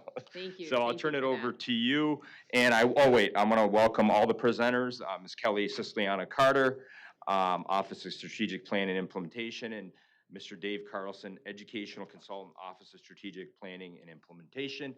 And Ms. Ali Bazzi, the floor is yours. Thank you, State Board members and Dr. Maleko. I look forward to working with all of you. We're truly excited to share with you for the very first time the Spotlighting Effective Strategies Initiative. The effort from the Michigan Department of Education shines a light on exceptional evidence-based strategies happening in districts and intermediate school districts throughout Michigan. Through this initiative, we're uplifting real stories and real results from Michigan educators who are putting evidence into action. These examples demonstrate what is possible when educators innovate, collaborate, and remain deeply committed to improving student outcomes statewide. Today, Kelly and Dave will walk you through the what, the why, and the how of this initiative, sharing highlights of the strategies already underway and offering a glimpse into how districts are driving meaningful change. Thank you. So we're very excited to be here and starting off on the what is the Spotlighting Effective Strategies Initiative. We started this a couple years ago in reaching out to districts and learning more, and the intent is to transform local success into statewide learning. We know there is great work going on around the state, but we don't all know necessarily what it is and how we can learn from one another. So we wanted to identify these effective practices that are going on. We dig deep, we examine the evidence, we look to see positive outcomes, and we want to understand how they implemented this strategy. So we do this with integrity through working with those districts and intermediate school districts to create a story that others can learn from, and we publish that through MDE channels. So we're sharing the work of other districts so that they can learn and adapt from one another. And the key takeaway really is the articles are the output, but it's the efforts that are the innovation. So why does this matter? We know that there's complex issues across the entire state that districts and intermediate school districts are dealing with, but they're doing amazing things to tackle these issues. And then we don't necessarily know if that's spread beyond their district or intermediate school district. Do others know about these great innovations? So the Spotlighting Effective Strategies is really, again, helping to identify, validate, and share promising strategies. It helps other schools see what's possible so they can learn from one another. And why we're here today really is acknowledging that great work that districts and ISDs are leading, and we wanted to make sure that we identify these exemplars and we acknowledge them, showcase them for this amazing work. So key takeaway is the Spotlighting Effective Strategies makes local success visible, useful, and adaptable across Michigan. So how does this work? So we select focus areas to start with. We know that there are certain areas that are priorities, and we do that based on our strategic education plan goals. For example, one of the things you'll hear about today are those exemplars around career and technical education. That is something that was connected very closely to our strategic education plan. So we select focus areas. Then we identify promising strategies that are aligned to these focus areas. And we do that in concert with our MDE content experts. They have worked with so many districts and intermediate school districts, and Dave and I reach out and we're like, what's a great school that's doing work around this type of area? And they so often will say, oh, you've got to meet with this school. It's amazing. So we take their suggestions, we validate the work through data, interviews, and other forms of evidence. It's a really, the district and ISD are opening their doors, letting Dave come in and have really great conversations with them, tours, showing them the great work that's going on, and then Dave takes that and develops that story that I mentioned earlier. So we're translating that local implementation into lessons others can understand. We're publishing the story through MDE channels, and really important, we're connecting that work to our continuous improvement planning and adoption. A few months ago, you heard about the Michigan Integrated Continuous Improvement process. And that team, that MyKIP team, goes out on the road shows and they make sure and share these innovations with other districts. So they might see that someone's struggling with something and they're like, well, have you heard about this innovation going on at this district? So that's how here. But this isn't just about communications. This is really about these incredible examples of district work that's going on that can be discussed and adapt, and it really is about effective strategy implementation. So some of them are in the kind of opening stages. Dave will talk about this. However, it's very promising. We're seeing really great results. So we are connecting evidence, context, implementation, and local decision-making. And another really important point, this is about reducing duplication. If somebody in the West UP is doing an amazing thing and someone in the Southeast doesn't know about it, we don't want them to all be struggling.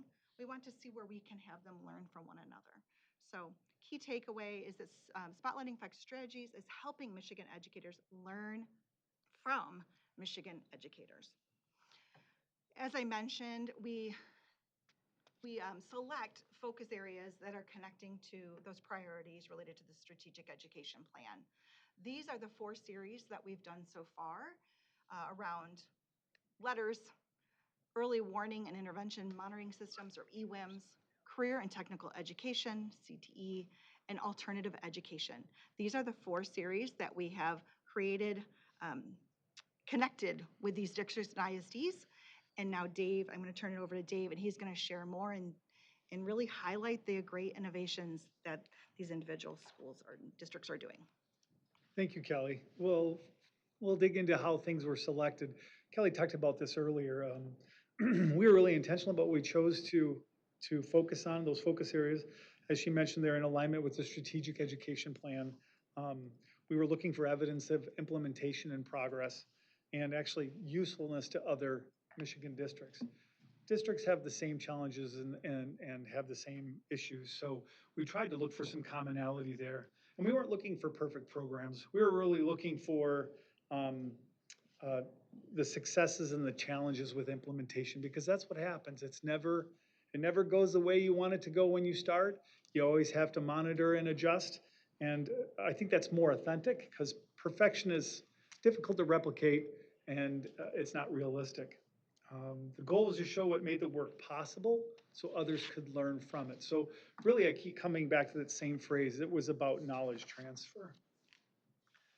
You can take a look at current locations. The orange pins mark our spotlighting effective strategies participant locations.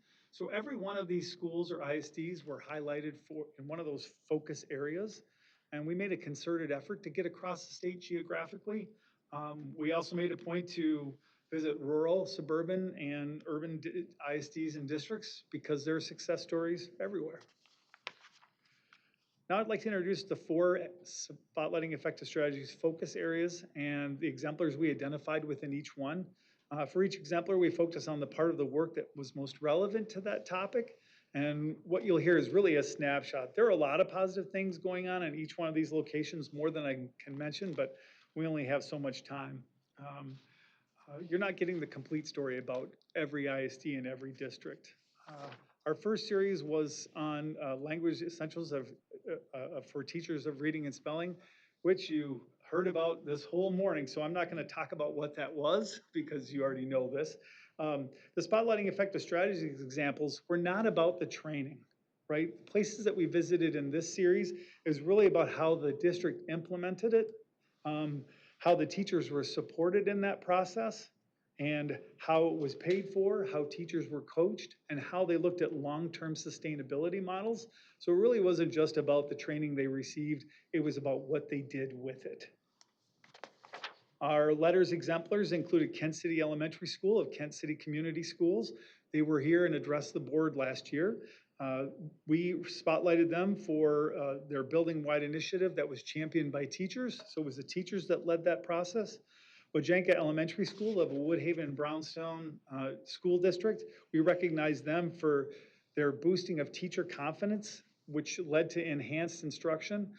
Their efforts in their implementation was really about boosting that collective teacher efficacy, something that you've heard. If teachers feel good about what they're doing, they're going to do good work. Haviland Elementary School of the Waterford School District, who is with us today, we acknowledge that their collaboration was the key to removing obstacles. So the adults, so the teachers, administrators, and union representatives got together to talk about how this could be done in concert. Herrick Elementary School and Jesse Loomis Elementary School of Saginaw Public Schools, we featured them for their very intentional planning and hard work and thoughtful implementation. They went through a lot of steps and made sure that the table was set before they went any further. Early warning intervention and monitoring system. We know that EWIM is a proactive, data-informed approach to student support. It helps students identify, it helps schools identify students who may need help before they fall too far behind.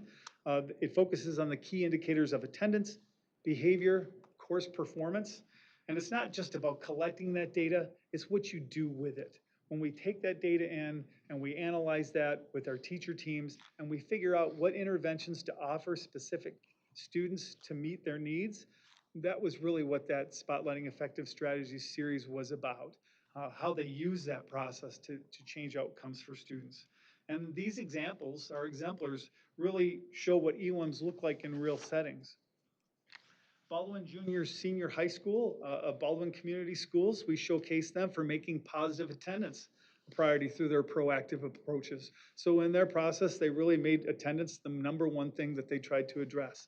Durand Middle and High Schools of Durand area schools, they focused on the right data in their first step. So they looked at all sources of data, right? And it was their process that they were highlighted for. Lansing J.W. Sexton High School, right here in our backyard of Lansing School District, they were selected for their work with community partners. In their interventions, they worked with different community groups as mentors to help their kids, and it really made a big difference.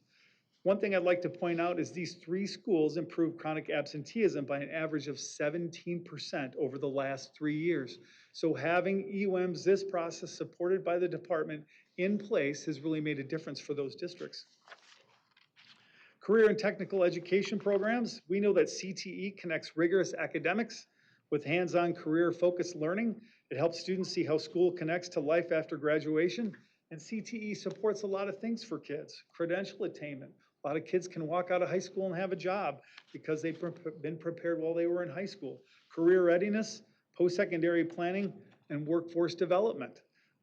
The Spotlighting Effective Strategies examples show that CTE looks different across Michigan. Every one of our exemplars did it differently, and every one of them have had tremendous success.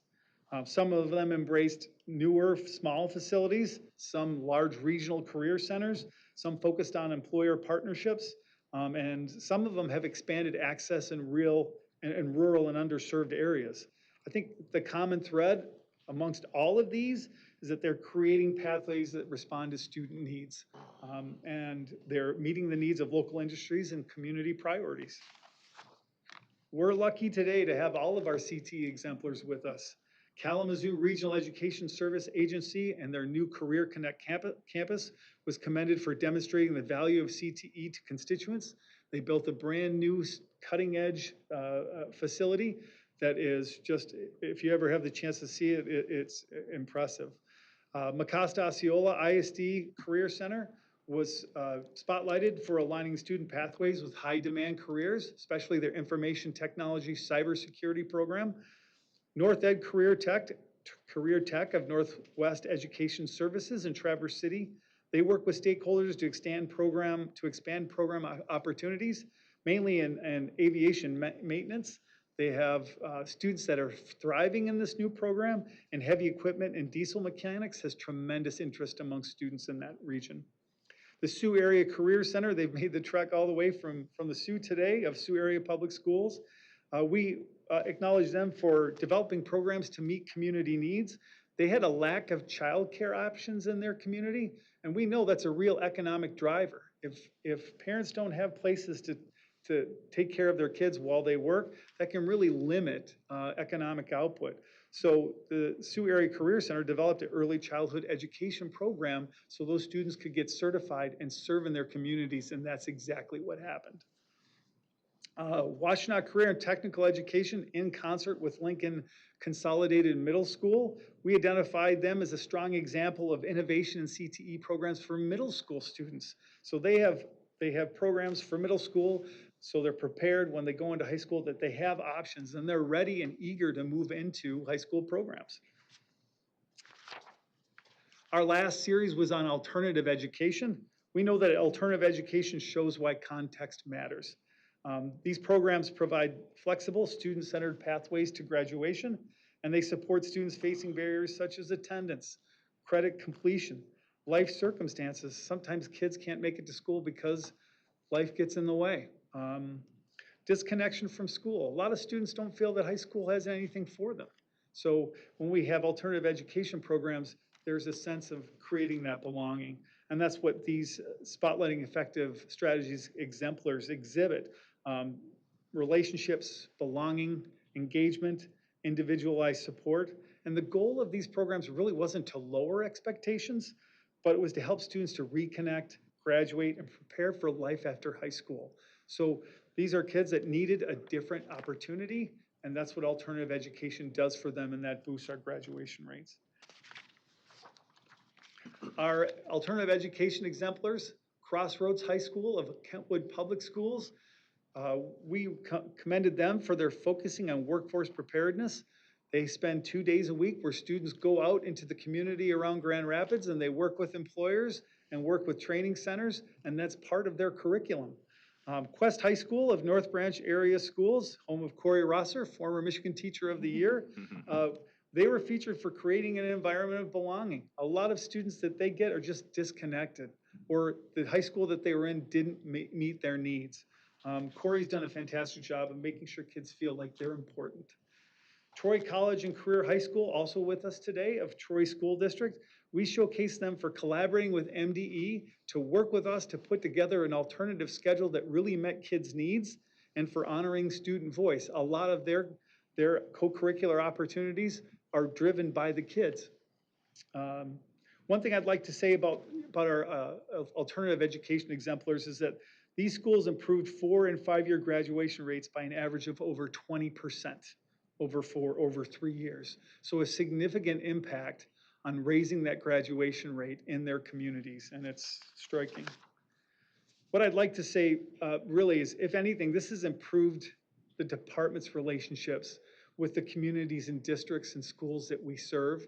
Oftentimes, I think sometimes they feel that we dictate things, but this process, this initiative demonstrates that we see, hear, and value their work, and we recognize them as the experts. And we're presenting what they've done to others so they can learn.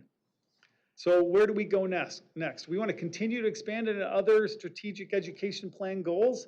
We want to highlight more Michigan communities, regions, and district contexts. So I got to get to the Western UP at some point, and I got to get to Southeast Michigan at some point. If you look at the map, we have not been there, and I'm determined to get there somehow.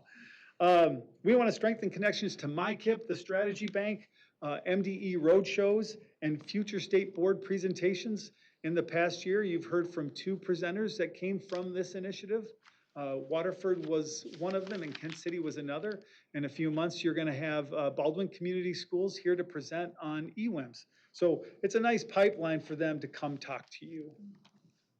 The goal is to make spotlighting effective strategies examples easier for districts to find and use. So if it's located at this website or this web page, they can go there. And when we're on MyKIP roadshows, we can direct schools to look at these if they're implementing EWIMS or considering an alternative education program. Those are implementation plans for them to read about and use. The next focus area we're going to look at is going to be on Grow Your Own programs, which is related to Goal 7 and developing that teacher pipeline. The department has supported that area in a significant manner, and we want to make sure we call attention to that and show who's doing a great job with it. These stories will show how Michigan communities are developing future educators in response to teacher shortage areas. Our key takeaway on this, really, outstanding innovations are happening across the state, and we identify and share them so different districts can replicate or adapt them to meet their needs. Doing different isn't easy, and these are implementation plans that they can see and are personal and are relatable, and I think it'll be really valuable down the road. With that, I'll hand it over to Kelly. Thank you. Thank you so much, Dave, and for highlighting that amazing work. So we mentioned that Spotlighting Effective Strategies initiative has a website. Dave just gave you a glimpse of what the work is that these districts and ISDs are doing. If you were to go to the website, you can dig deep into those stories. You'll see where they have highlighted the data that they've been looking at and how we've seen change. They talk about the approach that they've taken. They talk about the implementation that they're going through in order for the success. And each of the stories has students spotlighted. So it's amazing to hear from the students how this has impacted them. So we hope that you can go to that QR code, you can go and read each of their stories, and it's really quite amazing. Here's a few pictures of the faces and places of the Spotlighting Effective Strategies. We want to say thank you. One, I would be remiss if I didn't thank Dave Carlson. This is the individual who is out meeting with the districts, just doing an amazing job, just getting their stories and putting it to paper and for others to learn from. I want to just thank senior leadership for allowing us to have this idea and put it into practice.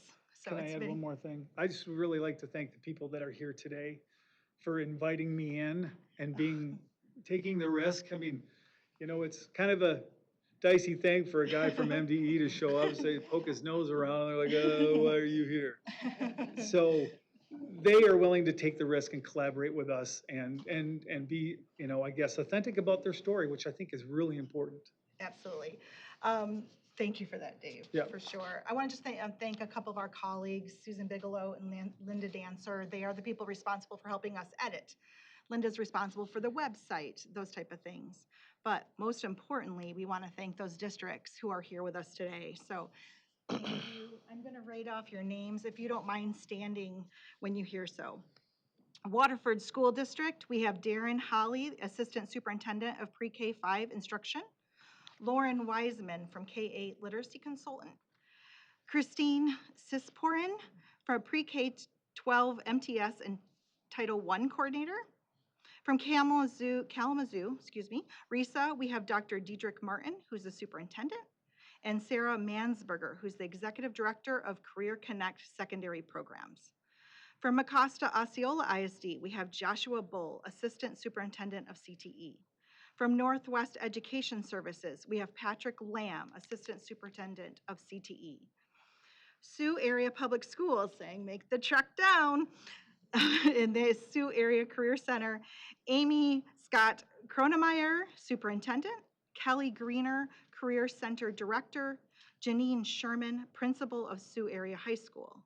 From the Washtenaw Career and Technical Education in Lincoln Consolidated School District, we have Dr. Ryan Rowe, Executive Director of CTE Governance and Strategic Initiatives, Vicki Curry, Communications and Information Services Director for Lincoln Consolidated Schools. Next, we have North Branch Area Schools, Quest High School, Corey Rosser, Quest Program Coordinator Teacher, David Sculp, Quest Program Teacher. We have Troy School District, College and Career High School, Angela Milanoff, Principal. And lastly, we have J.W. Sexton High School, Jamie Scott, Principal. If we can please give them a round of applause for their great innovation.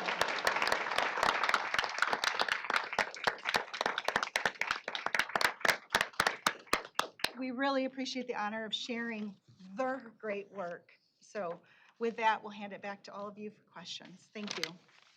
Thank you, Mrs. Leona Carter, Ms. Ali Bazzi, Mr. Carlson. Thank you very much for the high-quality presentation and for the work you do and for traveling. And I have been to the Western UP, so I can tell you where to get the pasties now. And Southeastern Michigan, I know that well. So I can tell you good places to eat there if you go. So, any questions from the board member, Dr. Robinson? Again, thank you for a great presentation, and thank you to everybody who came to our meeting, especially from up north. I think sometimes the scariest words to hear from a teacher are, we're from the state and we're here to help. And this is a great example of how that can be turned on its head.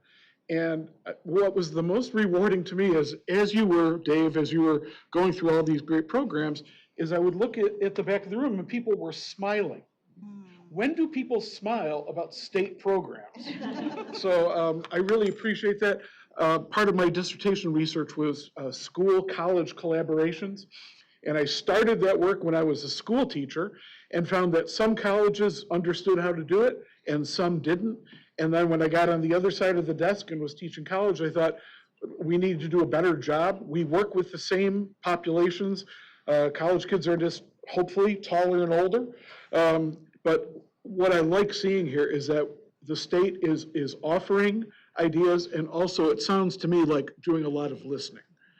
And I always think, from years of teaching, whenever we had to do PD, PD was often an expert was defined by the distance they lived away from your school, right? You're 60 miles away, you're an expert. If you're 30 miles away, you're a colleague. And what I really appreciate here is this idea of we're finding really interesting stuff in one part of the state, and so we don't have to reinvent the wheel. Somebody else could take a look at it and look at it. The caveat here is that each school and each community is different. So what works in one place isn't just going to be able to be transported to another. We have to do a needs assessment in the new place, find out what they are, what they need, and how they do it, and it sounds like that's exactly what you're doing. So thank you to everybody who came from schools. You've only got a couple of weeks left here, so enjoy the time. And thank you to the folks from MDE who are doing this work. This is great stuff. Ms. Lipton? Thank you. What a great presentation. And I love the fact that you're sort of looking around the state, distilling sort of that secret sauce, but then really showing and modeling for school districts, because we are a local control state and we're very proud of that. But sometimes it creates some silos. And so I think this is a wonderful project and really vision for the department to be able to sort of, be able to distill some of these best practices, but also share it and put it in a vehicle that's very usable for individual districts. So I have a couple of just specific questions. What is sort of the on-ramp? In other words, you've talked a little bit about, traveling around and are you, and you have the QR code.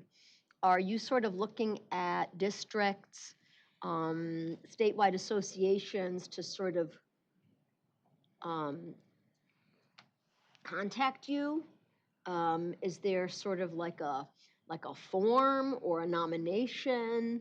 What's sort of the on-ramp to sort of, get into your system, if you will? So thus far, it's been through us selecting those focus areas and talking to content experts or through school visits, for example. So I was on a school visit to Kent City. I was extremely impressed with their letters implementation. And that was kind of one of the triggers to us doing this initiative. It was like, wow, that school is doing something I hadn't heard of.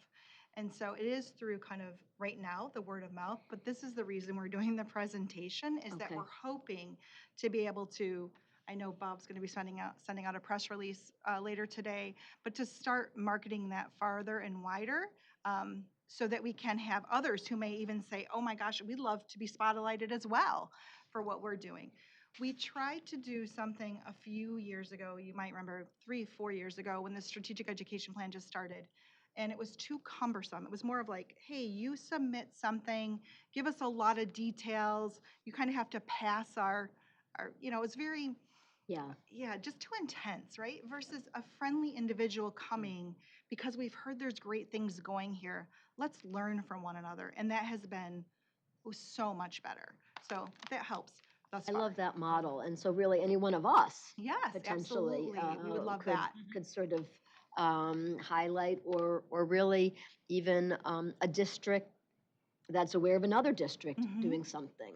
So it Yes. sounds like you've made it very easy, but the on-ramp is really, or the entrance point to at least elevate the district or the work is really very, a very low barrier in terms of entry. The second question I have is, what is the rhythm that you intend to use in terms of your practice areas? I assume it's not going to be once a month. Maybe now you did letters, CTE. You've got sort of a future. I mean, might it be prudent to sort of give the public sort of a sense of what your rhythm is and what your topic areas are so that they could start thinking about nominating or because you're only one person and if you're traveling around the state, I mean, we have, several, 523, I think, local school districts and then charter school districts. So that's just a lot. Yes, thank you for that. And this is only a little piece of his job, so we'll say that as well. I mean, have you thought through or are you planning on sort of coming up with like a calendar so That's that? a great idea. We've only, in the sense thus far, we've done it where we kind of have a vision for what the next 1 or 2 might be. But I love the idea that we could potentially have that additional ones. And if any of you have ideas too of ones you'd like us to focus on, but we can certainly put that even on the website of the ones that would be coming up. Feel free to share with us ideas. We could definitely put that on the website. So as Dave mentioned, goal 7, grow your own. We've been wanting to do that one. We just hadn't had time yet. And we've also been talking about MTSS. We would love to be able to highlight districts that are really doing it well. Excellent. I'd like to put in a plug for full-service community schools. Great. Sort of a shameless plug, sorry about that. Okay. 2 questions, I'm going to put 2 topics into one question. How can we help around the board table? Sounds to me like open to ideas, open to having you take a look. But do you have adequate resources? I mean, this is a heavy lift. And, that's always a concern of mine in terms of the department is responsible and is doing really great work. But I just want to make sure that you have the proper resources, staffing, what have you, to sort of do it. I mean, I know you've mentioned a lot of help, what have you, but do you have the adequate resources, do you feel like? Well, I think all of us would say we always love resources. So additional resources are always helpful. However, I think we're managing at this point. I wouldn't want to be selfish and say, yes, I need 4 more people to do this work. I think that definitely, we'd love to have additional resources that say more people, like have another person working on another one. I don't know that we could do that currently. However, I think we're making it work thus far. And why don't you talk a little bit about how you think the board could help?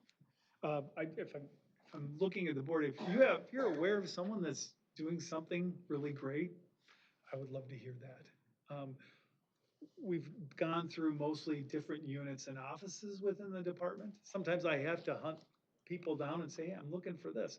And I've always run into really helpful colleagues, but we're interested in sharing as many success stories as we can across the state. So as board members, you hear from constituents all the time. So if you hear about someone who's, doing great work, I would love to hear about it and we can follow up.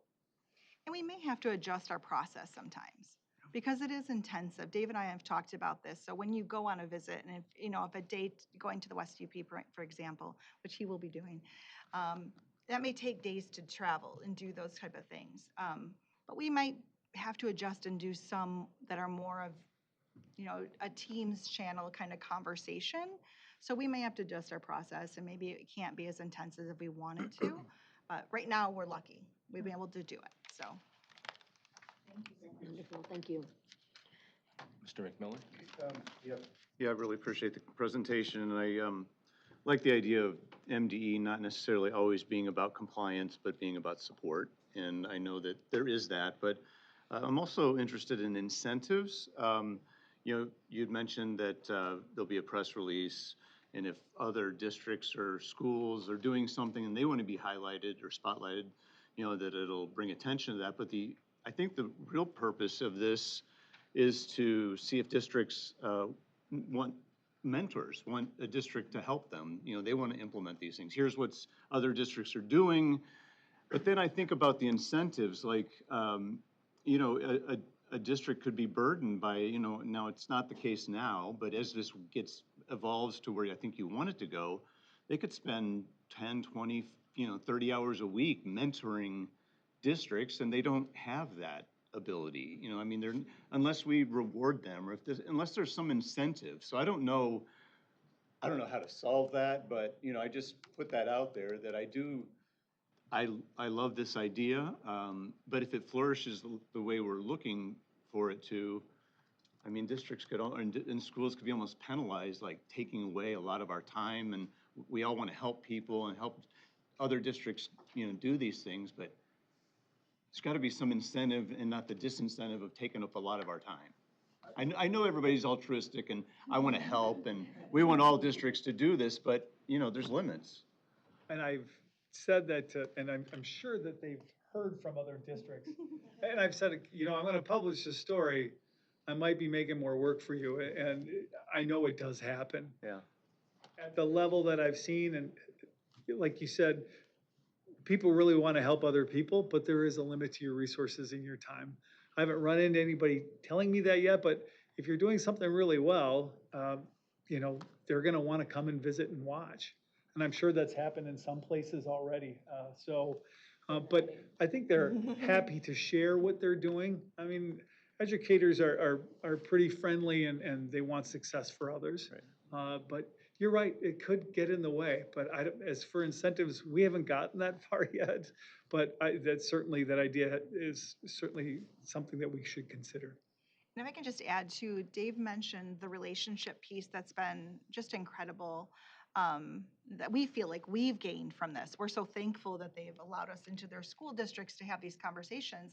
And I think with the relationship building the way it is, that if it becomes too much, I hope that we've had this open dialogue enough to say, hey, let us share with what this has kind of been a hindrance in these ways. So I hope we'll continue to learn from one another is my point.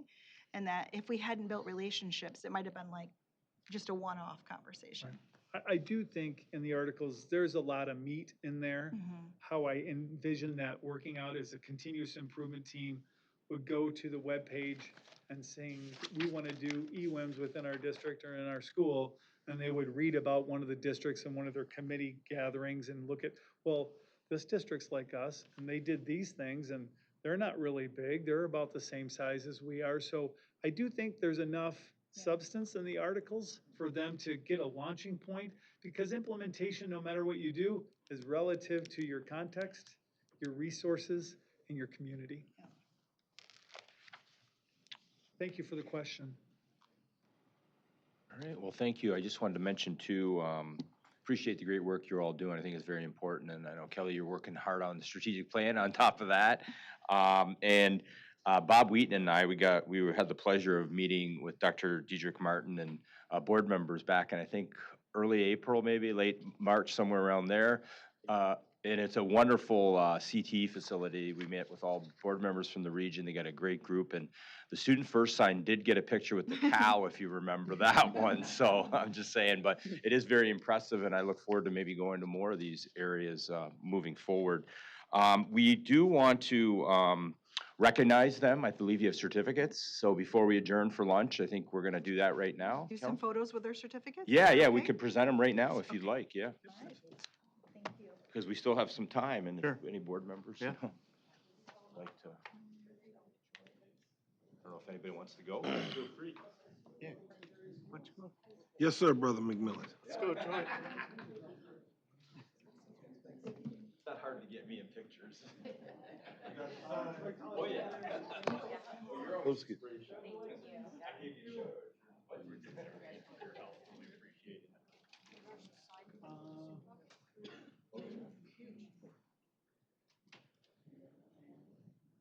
You guys can head out with your certificates ready. And then we'll get them, okay, then we'll get over there. Bad internet. Just bad internet here. It's, Thank you all for coming. like, there's literally nothing we can. Like I'm great everywhere until I come in here. Dave is coming right now. Okay, great. There's no booster in here, or no extender in here, or Do you get cell service in here? the phone's fine. People just do the. Sometimes those don't work well. Get on my phone. You know, it just depends. Oh, sorry, we do have two for you. Oh, Thank you very much. Sue Career Center. The Sue team. Thank you.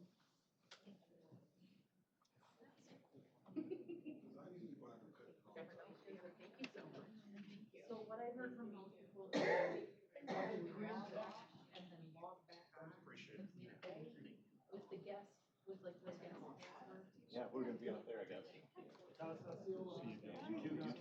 gonna be out there for photos. Yeah, we'll get out there.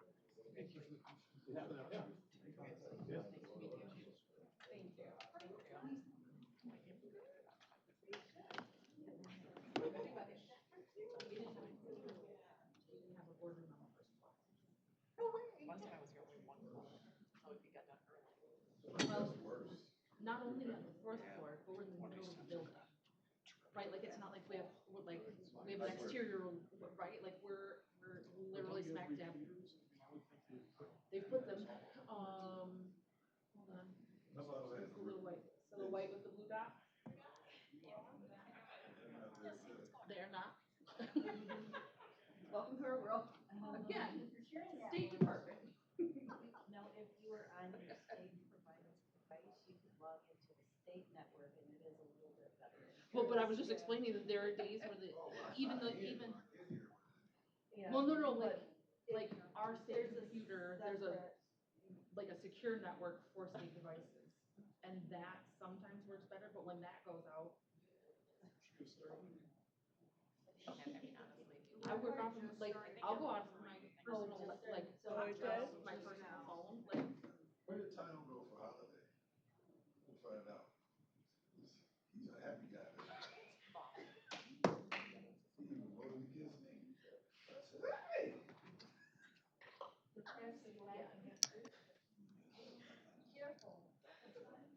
I'm getting all my quotes.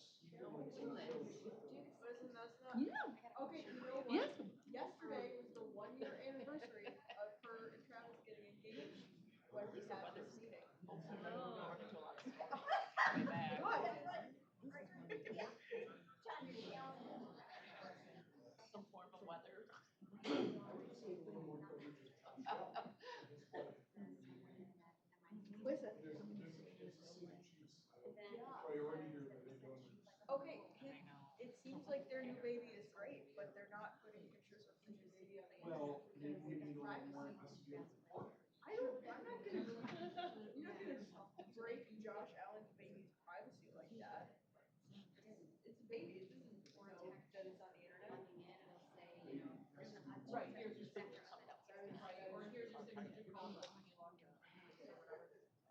Oh, you got all, oh, okay. Not technically. No one's taking my vote. Yep. And you should be able to like have an Outlook app on your phone I have, well, with. I just got to do that summer. I don't have to ever see my scary neighbor again because I bought a house right in his backyard. I did. Where do you live? Okay, I'm in Forest Park, so like just across my house. How many kids? 3. A ranch? No, it's like it's like a 115-year-old like crap. Yeah, I'm happy with it. It's a cool house. So you can yeah, I've got some projects. I've got a lot of painting to do. Yeah. But yeah, now I just have normal members. Yeah, I guess we could have. All right, all right, it's 11:57. We are adjourned till 1 o'clock. Yes. I guess I could have done it earlier.